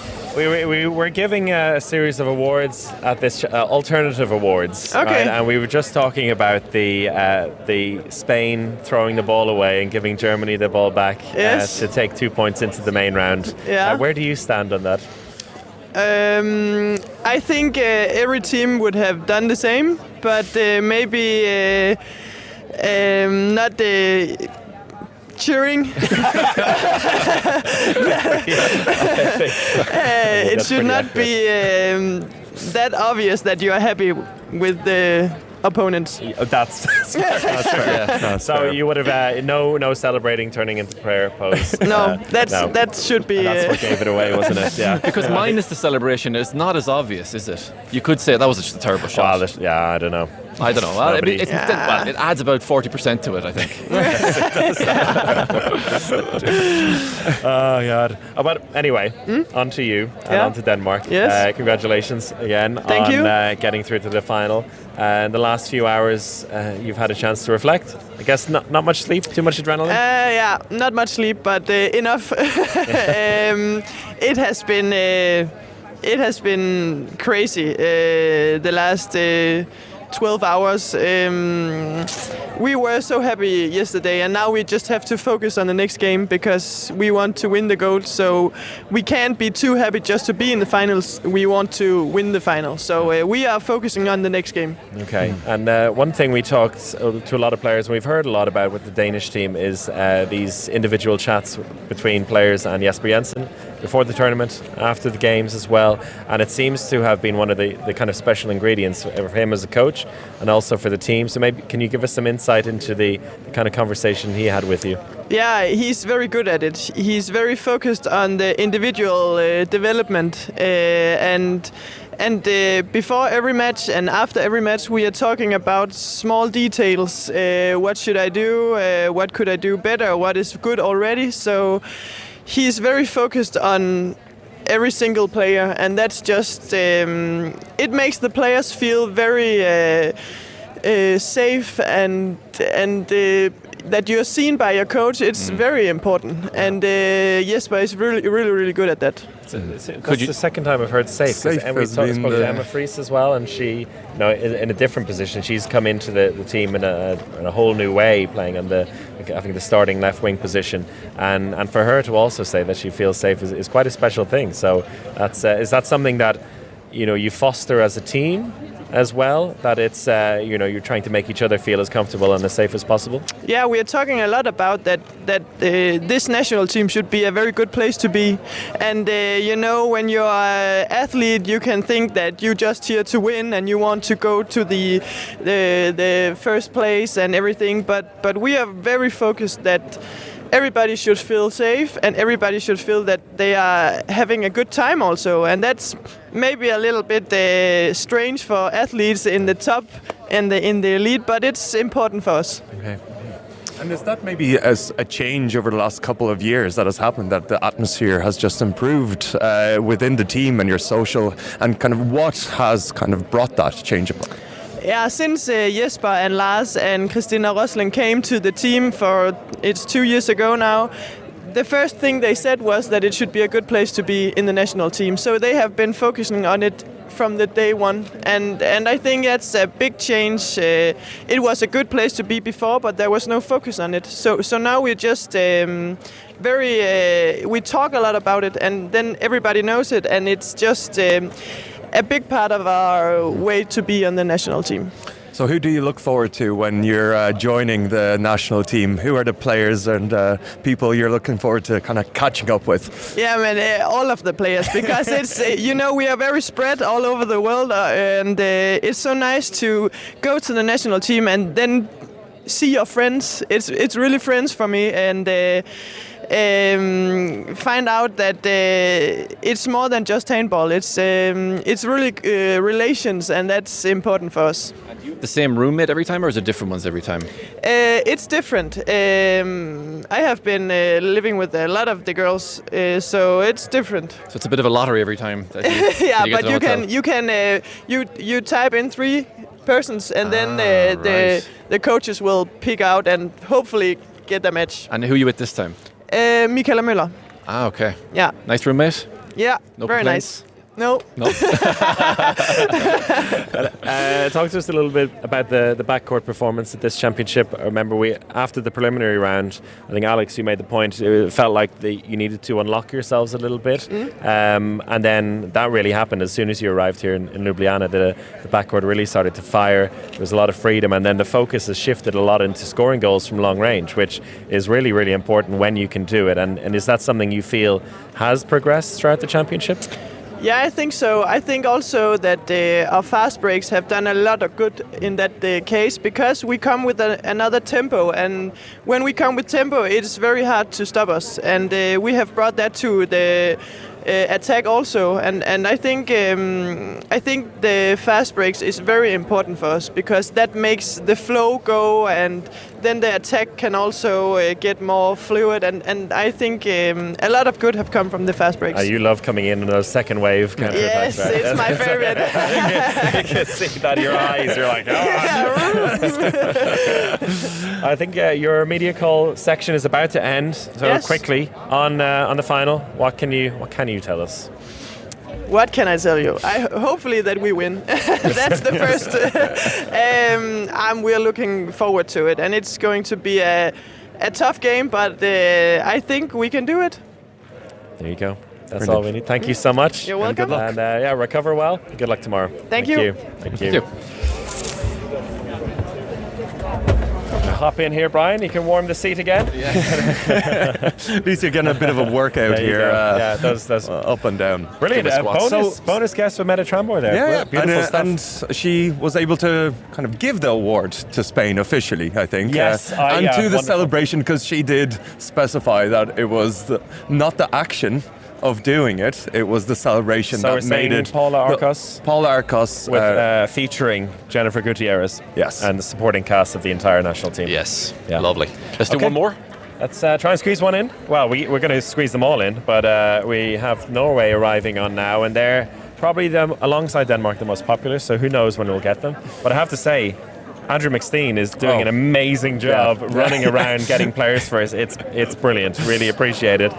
He's absolutely killing it so far. So that was the Adrian Šipoš Award for Excellency in Shithousery. Pause it there for a second. Leon said here, it's nice to hear they foster such a healthy relationship in the national team. I think it's something that modern sports people misses. It's all about the results. Sorry. Yes, so it's all about more the people focusing about the results. Yes, very nice. We're getting a whole bunch. Okay. Andrew killing it as well. Really good work. So we're going to have one here.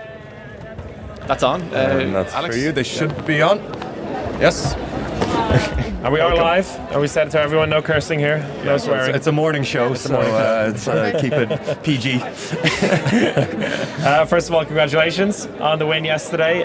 Not a lot of time since the victory to come here and talk to the press. But how have the last few hours been? Have you been sleeping? Are you excited as well? Yeah, I'm really excited. I didn't sleep that well, but I think it's because I'm so excited and I was so happy for the win. Yeah, it's really fun to be here, and the last day has been a lot of nerves. So it was good to get the win yesterday and be in the finals tomorrow. So that's nice. We were talking that loss to Denmark. It seemed like a lot of the players were very angry. in the squad. Can you confirm that there was a bit of anger going into that game yesterday? You mean after the game? After the Denmark loss and then going into yesterday's game. Yeah, okay, in yesterday's game. I think everybody just wanted to win yesterday. Of course, it's the semi-finals. France is a really good team and they have good players in all positions. So everybody had to be 100% if we should have any chance to win yesterday. So. But extra spice for you? No one likes to lose, of course. So I felt like we just wanted to give our best and win the match. Talk to us about the game from your perspectives, because I think no matter what you expected beforehand, the victory like that was on nobody's cards. Like in the end, it was really, really comfortable in a way, really hard fought, but such a breakaway in that second half. It must have given you so much joy as a team to know that you've been able to progress and to figure out a team like France so well. Yeah, of course. I felt that we had good preparations before the game, and we did what we were talking about. So it's a good game, and we get to stop their fast attack pretty good at in important times of the game. So I'm really happy with that. And for you especially, it's been kind of, let's say, a bigger role in the team in this tournament. How? Tell us about how you were going into the tournament and as it progressed, how you grew into your role. When I came in, I prepared for taking every chance I could get, but I didn't think I would get that much, play that much, but I'm really happy that I got it, of course, and I feel like defense is where I play the most, and I think it's really fun. And yesterday we really had a really good defense, so it was that was what we focused on after the Denmark match. So I'm really happy that we got to play well. Yeah, and you say taking every chance, and I think one moment stood out to us. Okay. We were watching it, and then you kind of had one attack or a couple of attacks in the game, and then it was boom, spin move, goal. It was like out of nowhere. It's like, wow. Yeah, when I talk with everyone on the team, they are like, every chance I get, I just got to go 100%, and that's what I did. So yeah, it's like you said, I take every chance I get. Yeah. How does it feel coming into this team and into the culture of the team? It's something we've been talking a lot with all four teams this morning. And Denmark, they feel like they've had in the last couple of years had a new culture develop. But for Norway, it feels like it's almost in the DNA of handball players. You come into this team and certain things are expected of you. You're automatically like brought into this new way of life. Has it been very different, or is it kind of what you expected hearing and growing up watching the team? It's both, actually. It's kind of what we expected. We knew that it would be tough and that we had to be focused like all the time. But it has also been, maybe for me especially, a bit easier than I expected, because all of the players and all of the people around the team has been so nice to us. So they have just made sure that we felt welcome and that what we do in club is good enough. So for me it has been it's been going much better than I expected, actually. Did you think they wouldn't be nice?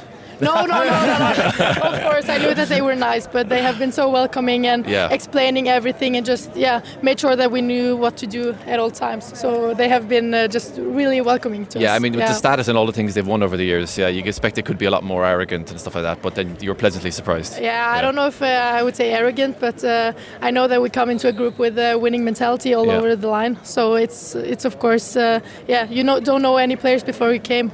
I wasn't calling them arrogant. I said you couldn't think they're arrogant. You wouldn't.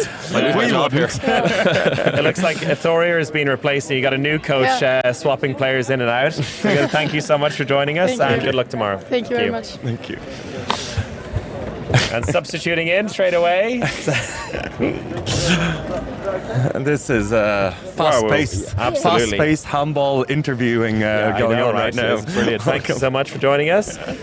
Sandra, we spoke really briefly yesterday after the game. A few more hours to reflect on what happened. Any thoughts developed in your mind about how the game went yesterday? No, it's just the same. It was just good fun. Good fun? Yeah. Is that how you feel as well? Just good fun? What? In a game like that, was it just good fun? Yes, it was really fun. We win against France, so everything's fine. In the end, I mean, it sounds so straightforward in the end, but clearly it was a really tough game coming into it. Maybe you can talk to us a little bit about the second half from your perspectives as well. It seemed to open up a lot more for Norway in the attack, but the defence was just so incredible. I think it was in defense we won the game. Everyone was really good in the defense and the duels, and I think I think France lost their faith in winning. So then it was just fun. That is a great way to look at it. You crush the other team and enjoy it. I love that. That's a great... Yeah, because we were talking to some of the French players earlier, and they said they did lose their heads a little bit in the second half, and you could almost see that during the second half. What were you saying in half time that you needed to improve on? Because that's interesting, because you probably expected a very similar second half to the first half, but that didn't transpire. Yeah, we talked about that. We had, I think, 10 technical faults in this first half. So we were like, oh no, we're too good handball players to do 10 technical faults. And if we did remove those from the second half, it would be much better. And we had so good energy in the team also.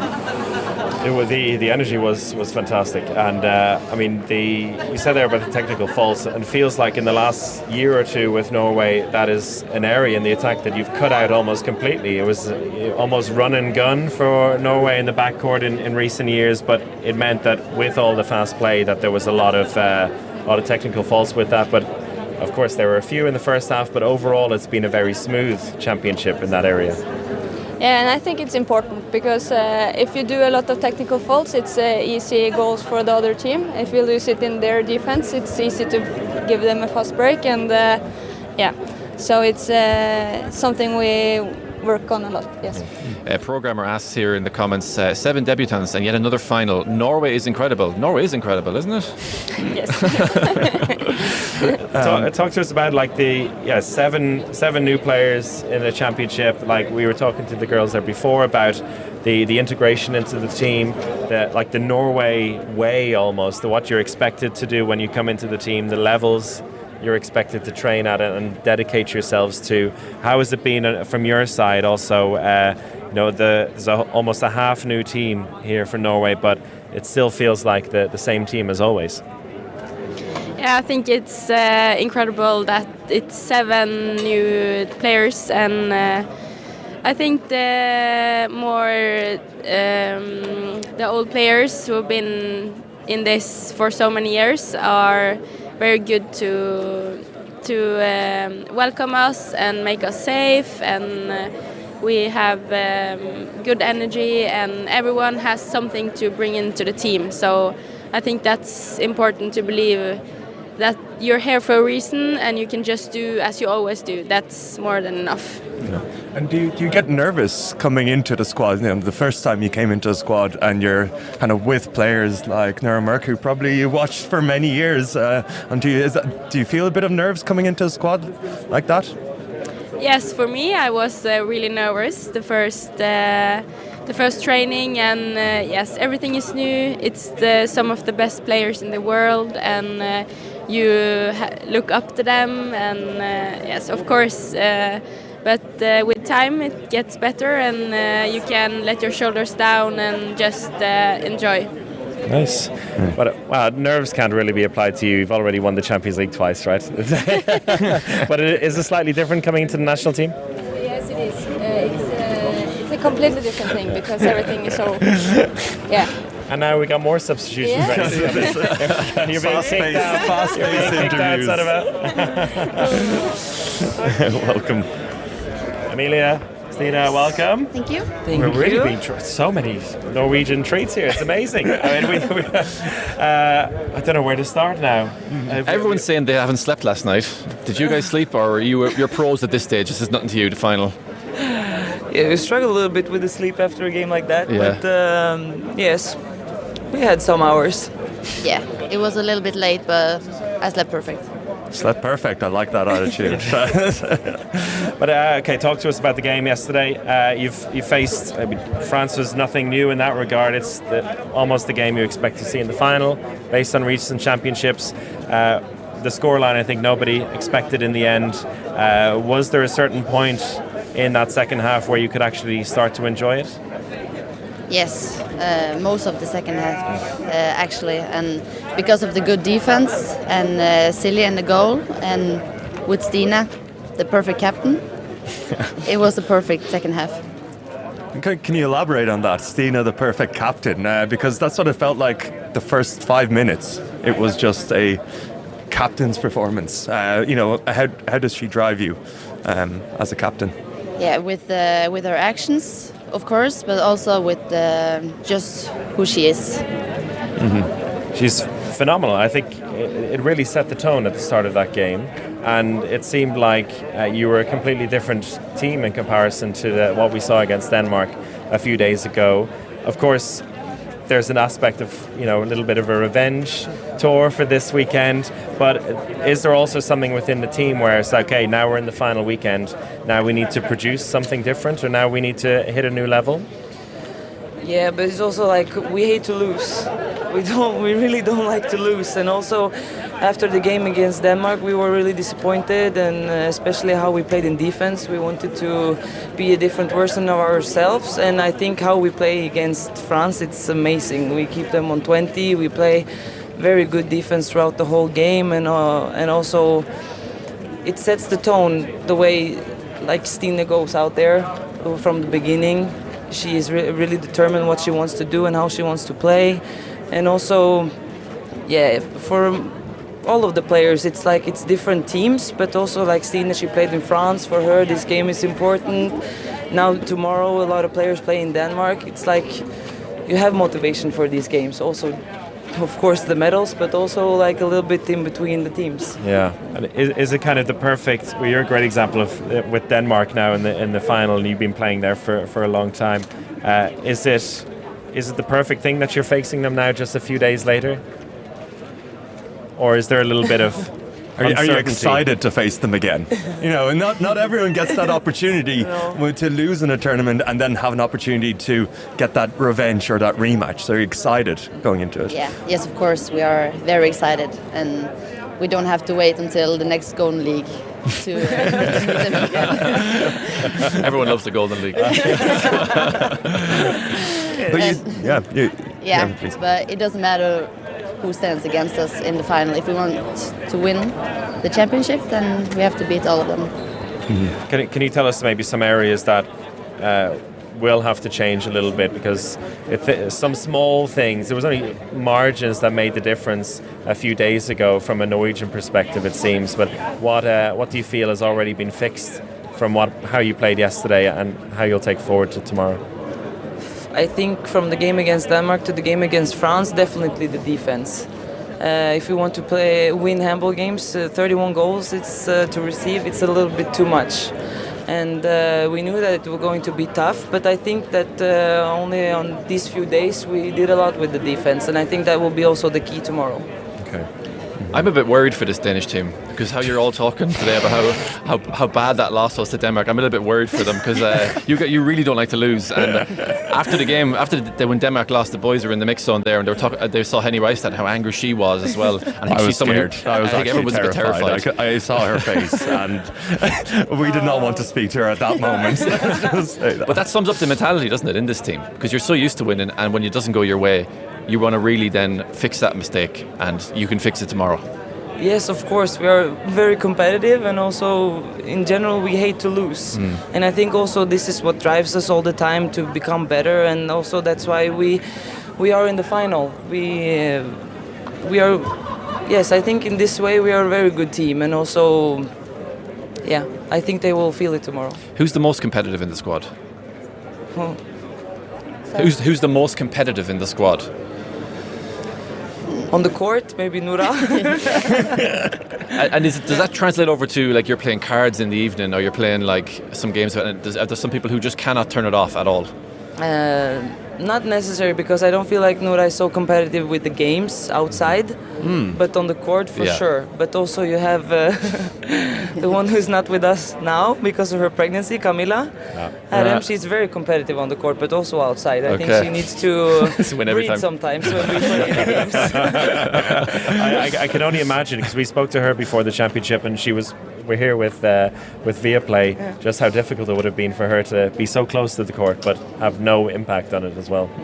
But just before we let you go, there's been a lot of comments here, a lot of love, also some Bucharest fans for you, but a lot of appreciation for the fact that 7 players have come into this squad with their championship debut and how well they've been integrated to the team, and you're 2 very experienced players in this squad. Maybe you can give us a bit of an insight into when you have players coming in like this, more players than usual, usually it's 2 or 3, how you see your roles to help them integrate into the squad. I think if you are good enough, then you are old enough, and I think the players that come in, they take their tasks very good, and you cannot say that they're new in it. No, but do you feel like you need to not necessarily treat them in a different way, but also make an extra effort to integrate them? I think also it's about making them feel safe, even though this is a new arena for them. A lot of them also played Champions League before. They are not new to the level, even though the stage is different. But also to make them feel safe, also make them believe in their self, even though they play now with also a lot of good players. Maybe they're used to being number 1 in their teams, but you come here and then you're part of a team with very good players, and also that they just need to believe in themselves, and also it's just a handball game. And even though you get nervous, it's just like think of it as a handball game and try to enjoy. And I think that the players are good with each other on this, helping each other, and try not to make it so dangerous in one way. Christopher asked a nice question there in the comments. If it does go to penalties tomorrow, would you rather Nora Mork takes the first or last penalty? It's also important to score a goal on the first one to make it the last one. I don't know. We also have good other good players from the 7 meters, but I think the first one is also very important to score. Set the tone. Yes. Yeah. What do you think? First or last? I don't know. Hopefully it doesn't go to penalties. No penalties.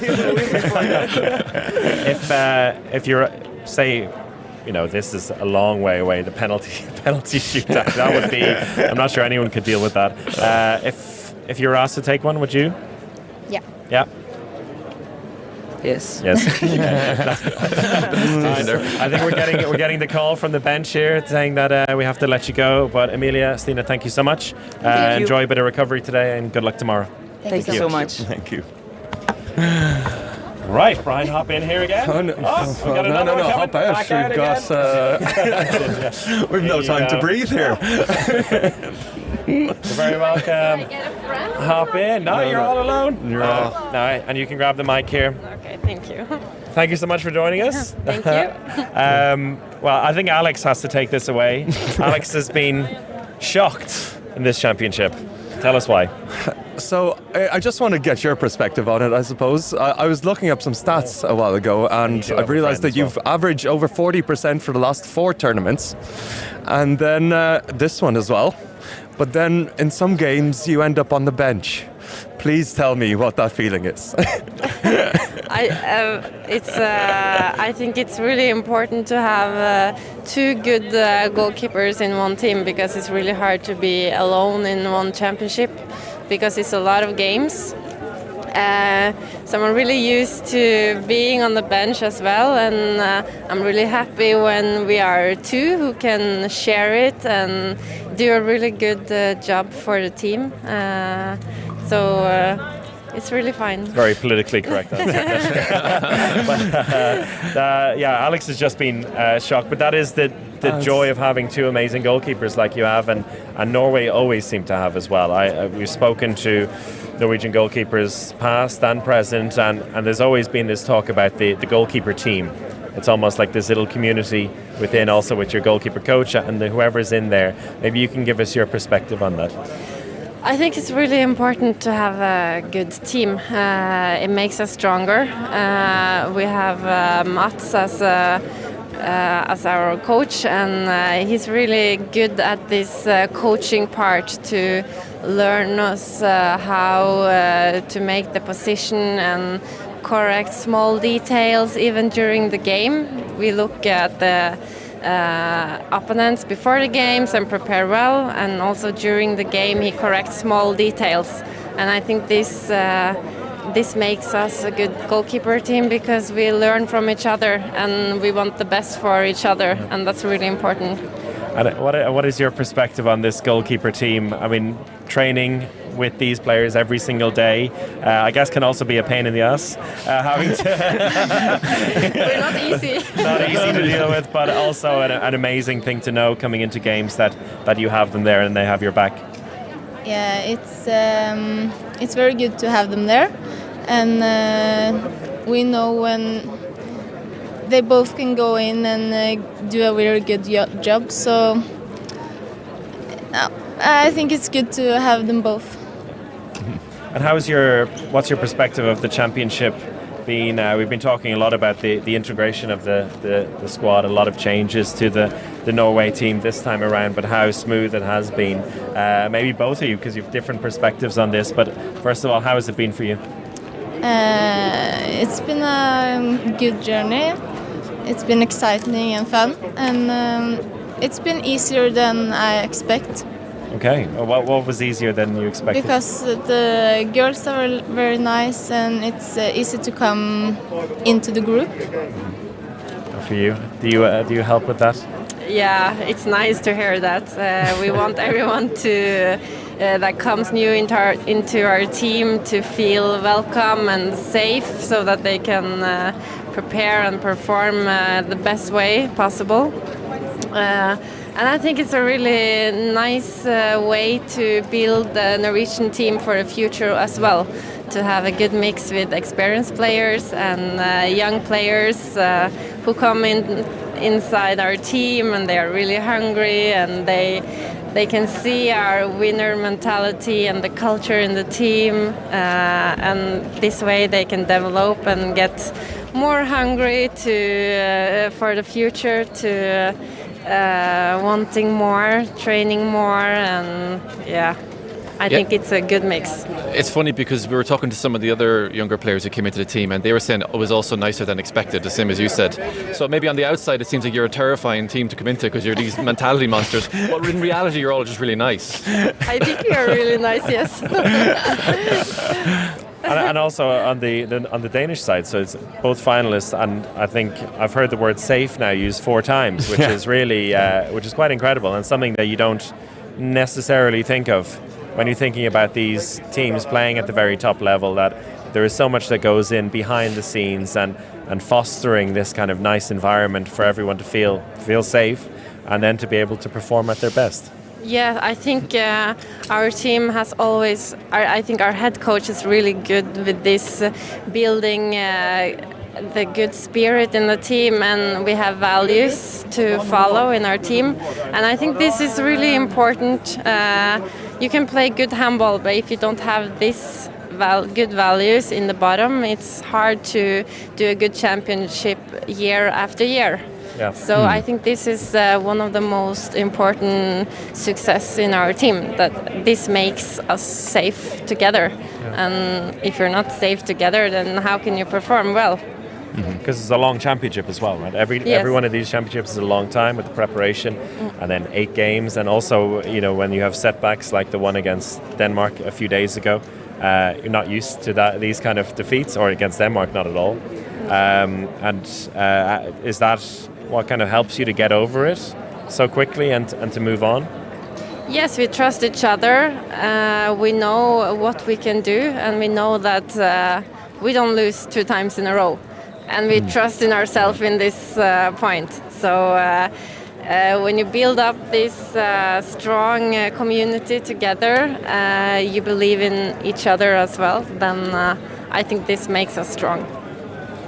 You also feel the same Like when you hear that we don't lose 2 times in a row, that must feel pretty nice. Also maybe a little bit scary. Yeah, but it feels very safe when we are talking about the next game and the next game. So I understand what she's saying there. I don't want to simplify it now, but goalkeepers win finals. So are you going to win the final for them on Sunday? But no, seriously, there's sometimes added pressure to be a goalkeeper at tournaments like this. Do you like that? Yes, I do actually. This is the fun part of playing championship and big games, because we like playing these big games, and of course then the pressure comes along. But I think still the biggest pressure comes from myself. Yeah. So somehow I need to handle myself, and I can do that. So when you say you put pressure on yourself, what do you mean? No, but just to perform, you mean? I hate being bad. Yeah. And the most important is to focus on the job you have to do, not the consequences of the game. What will happen if you lose? Another substitution. So if you can do that. Yeah. So thank you so much. Thanks so much for your joining. time, and recover well. Good luck tomorrow. Thank you Good so luck. much. We're going to bring Thank you. Stine Oftedal in. All right. Good luck. For the final. Thank you. And it's good luck. Wasn't that bad, was it? Oh my God. Good luck. Jesus. Okay.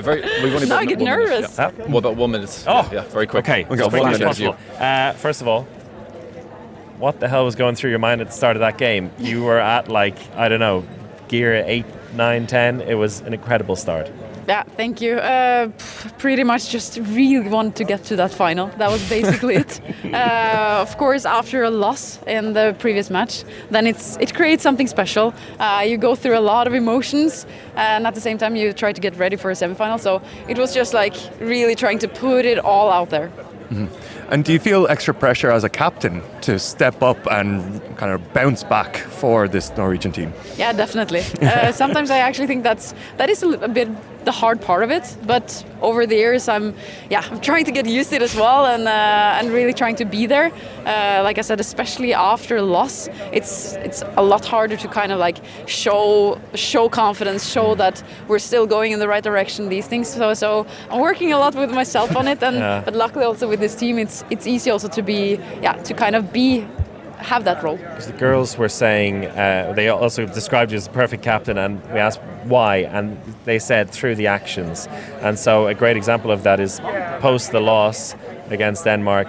Do you feel like, okay, I need to keep my head up here, or I need to say the right things, I can't get too down despite this being kind of a unique loss? Yeah, I feel that a lot, and I think the most difficult part is actually this dividing with your own feelings as an individual player and then standing in it as a captain. So I'm trying a lot on it, and it's really good to hear that that they think it's working, because you never really know that, but I'm at least trying. If you were at 100% frustration after the Denmark loss and after having played the French game yesterday and won and made it to the final, has the frustration dropped? Are you going to carry all that frustration that you had from the Denmark loss into tomorrow's final, or where is the motivation at the moment? The biggest motivation is just the gold medal, pretty much. I think that after a loss, sometimes you actually need a little kind of a punch in your face. It can be very powerful. I think we got that. We also came back in a great way against France. We have a lot of confidence, but we also have the feeling that we know that if we're not ready, it will also be really difficult. And I think that can at least be quite powerful. Well, that's all the time we have. Yeah. Thank you so much, Stine. You're welcome. Good luck tomorrow. Good luck. Bye. Thank you. Bye. Cheers. Thank you. Here you go. Oh my God! Wow. There you go. Was that nine Norwegian players? That was incredible. Well, Kermit the Frog absolutely loved it. He said very good insight, and he's pumped for the matches tomorrow. But my favourite part of the interviews with all of these Norwegian players all at once was they didn't really know. So, as in, Stine just saying there, I didn't know my teammates were saying that I'm a good captain. These are not the messages. They're not like team messages. This exactly. is just personal experience. And then Sano's in there and being like, I'm so happy that the new players are saying that they feel welcome, and it's just something that came about from speaking to half the team. But it's kind of maybe some conversations that you don't have, or the questions that you don't really ask throughout the tournament. You're so focused, and having this outside view for us asking these questions was just interesting to see their reactions to it. Yeah. And wow, really nice. I didn't expect so much to come from this, but and we've barely had time to go through the awards, which is great. Oh God, I can't. Nice. So, 6 weeks ago we started the awards. Do we start again? No. Okay, let's recap really quickly on the awards we've gotten so far. So the Swiss Army knife, the winner of that was Xenia Smits. Yes, from Germany, for her overall brilliance in different areas, but not being particularly notable for one area. The butter knife is quite the opposite. Oh, the lights go down. Going down over us. Someone's trying to kick us off the court here. Butter knife, the winner for that was Christina Jorgensen. Yes, so we're being incredibly good at one particular area. So, and also being a good player. Also a good player overall. That's a given. Especially good. This is the European Championship. Skill. That's a given. The Adrian Chiposh Award for Excellence in Shithousery goes to the Spanish national team. And particularly Paula Arcos. Paula Arcos, and a supporting role by Jennifer Gutierrez. In that, we're on to the random rocket. I think we might all agree on this one. I think. Let's see. Yeah, this is an easy one. Random rocket. Someone who's got a big shot, but doesn't always use it properly, and then just boom out of nowhere comes up with an amazing shot. We'll often produce one of the goals of the tournament as well with one of these random rockets as well. So I think I bring that into it as well. As the music is chimes in. This is like the Oscars. We're getting. Someone turn the music off. Lotto. Onto the random rocket. It's at a nice tone now. No music, please. Unbelievable. But we all agree here, thankfully, that it is Bianca Bazaliu. But that goal for Romania in the last second against Spain. Yes. As I said, that cosmic karma coming in, and the handball gods wishing Bazaliu Godspeed with that. Well, very religious there for some reason. I just have to add here to give perfect context to this, because I was looking for an alternative to Bianca Bazaliu, and I was looking for at the shooting list at the top scorers, but looking for players who were in that list but on 40%. Around the 40% scoring mark, and Bianca Bazaliu is actually the best in that area as well. 11 goals from 26 shots, 42%. There you go. So a real random rocket. I did have an alternative nomination that I didn't put in. Obviously, Bazaliu wins, but a different definition of a random rocket was Sersian Ugala. He was quite literally just random. She can be incredible and she can be terrible, all in the space of 2 minutes. I think it was more. She's more random than rocket. Yeah, she's more random than rocket. Bianca's a lot more rocket than random. That's true. Agreed. Breakout player of the championship. Let's move on to that. Can we, Clements? Yes, here we go. Oh, 3 different ones. There's some nice here. We'll start at the top. Brian Campion? Yes, I went for Mia Emmenegger from Switzerland, who is 17 years of age. That's and insane. Scored 17 goals. And before the tournament, some people were saying, watch this name. And I think she really delivered. And she's going to be an absolutely incredible player. Played 2 hours and 55 minutes of a possible 3 hours. Yeah. As well for Switzerland. So really being given all the experience she could possibly get in the preliminary round. I went for Emma Friis. And for me, a real breakout on the left wing. I think we heard from the Danes as well. They very much agree that she has come through in that sense. 35 goals, very impressive. The semi-final performance over Montenegro and the win over Montenegro, incredibly impressive. 7 goals for her. She hasn't been the most efficient. I mean, it's 35 goals, 69%, which I think is acceptable. It's not out of this world, but for a player who's had so much emphasis on her, and we heard Mette Tranborg talk about the counterattacks as well. So much emphasis on that area of the court. She has really shone for this Denmark team, which had a breakthrough. Yeah. I picked Jenny Carlson, a player we spoke to be at the very start of the tournament, and I think her story is amazing. Playing with a stoma, athlete with a stoma, you have to follow her.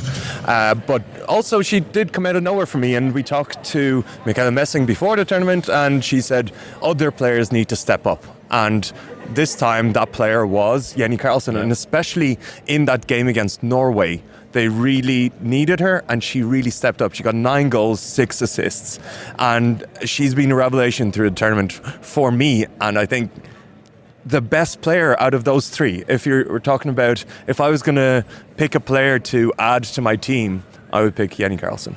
Okay. I think I'll probably go with Chris on this one. I think Emma Friis has been incredible, so I'll You're the tiebreaker. I'll happily go with she's Emma. Probably going to go in the All-Star team. I think we'd all put her on the left wing in the All-Star team. She would definitely be in the All-Star team. Hermes Hocker here makes another mention of another player who is a big name, Mikkel Hansen only. So Mikkel Hansen, a great player, but didn't feature in this tournament. Yes, no, I know. He does have long hair, but not identifying as a female player. Super sub is the final category. Looks like we have a violinist getting ready to come on to play us out of the show. What a joy this is, being in the centre of the court. Super sub, and Brian? I went for Ivona, not actually as a substitute, but more as a broader substitute for Montenegro, coming in and replacing Maida Mehmedovic. And I think there was a lot of pressure there for her to come in and sub in that respect, that position, and she did really perform very well. So, yeah. That's a good way to look at it. Stretching the rules, but redefining. That seems to be the theme of today, where we can't come up with another one. I've gone for Silje Solberg, who we just spoke to, and Alex. But I think you shared. I mean, it is a team, yes, and interestingly enough, she has faced pretty much the same amount of shots as Katrina Lunde, with 130 to Lunde's 127. Again, 41%. It is a sub in the way of the Norwegian mentality, or as a society. Katrina Lunde is, in their eyes, the number 1 keeper. Yeah, still. Mm-hmm. And in that sense, Silje Solberg is still the sub goalkeeper. Yet she's super. Yeah. Simple. What's that? For me, it was basically a super sub performance. So maybe stretching the rule, but Tira Axner came in and almost got Sweden to the semi-final. Mm-hmm. That's basically it. Yes. Yeah. If really it came down to Hungary splitting the party, but it would have been literally that second half performance where she took 13 shots and scored 9 goals that could have brought Sweden to the semi-final, and that is the definition of just an absolute super sub. I think I agree with you, Alex. I think that performance was... Wait, it was almost got them to the It was, semi-final. but she's so much time left. She's so much time left, and I think that just gives her player like that such confidence, and we can look forward to seeing her again. But it's just like such a sub performance. It was. She didn't even play in the tournament until that moment. Will she ever be a sub again? Yes. She plays the same position as Yamina Roberts, so she'll be a sub for a little while. So I think she might retain this award for a few years. For a while. I want to back Solberg here. But the question is, who's going to start in the final? I wanted to ask Silje that, but I don't think that's... I just find it hard to imagine Solberg as a sub. I know she comes off the bench, but she's such an established player. It's not like... I know, it needs to be a substitute, ridiculous. Yeah. And if anything, I actually see at this stage Katrine Lunde as the sub, because she comes in... Solberg is the steady presence, and Lunde is there when they really, really need her. Need an impact. Yeah. So that's kind of an impact substitution, as opposed to Solberg, who may be seen as the number 2 player, but is actually the number 1. Okay, then I think let's give it to Tira Axner. Yes. And with that, it wraps up our show. And thank you everyone for tuning in for the last 2 hours and 10 minutes. It's been another cracker. What was it, 16 players we had join us over the last couple of hours. We've given out 6 awards as well. Thank you to Andrew McSteen, who's been running around like MVP. an absolute madman. He's our MVP. Well, no, Clemens is still the MVP. We give the Super Sub award in that sense. Super Sub goes to Andrew McSteen. The random rocket. Random rocket, yes. Ryan, thank you very much. Thank you, Chris. Sorry, one last thing. After hearing all these chats, do you change your prediction from yesterday? What was my prediction from yesterday? Norway to win. Norway going to win. Alex? Norway look confident. Didn't they sound confident? We're all sticking. I went with Denmark yesterday. I'm staying with them. Okay. Thank you so much. And we'll see you on Sunday for the pre-match show live on Twitch. Goodbye.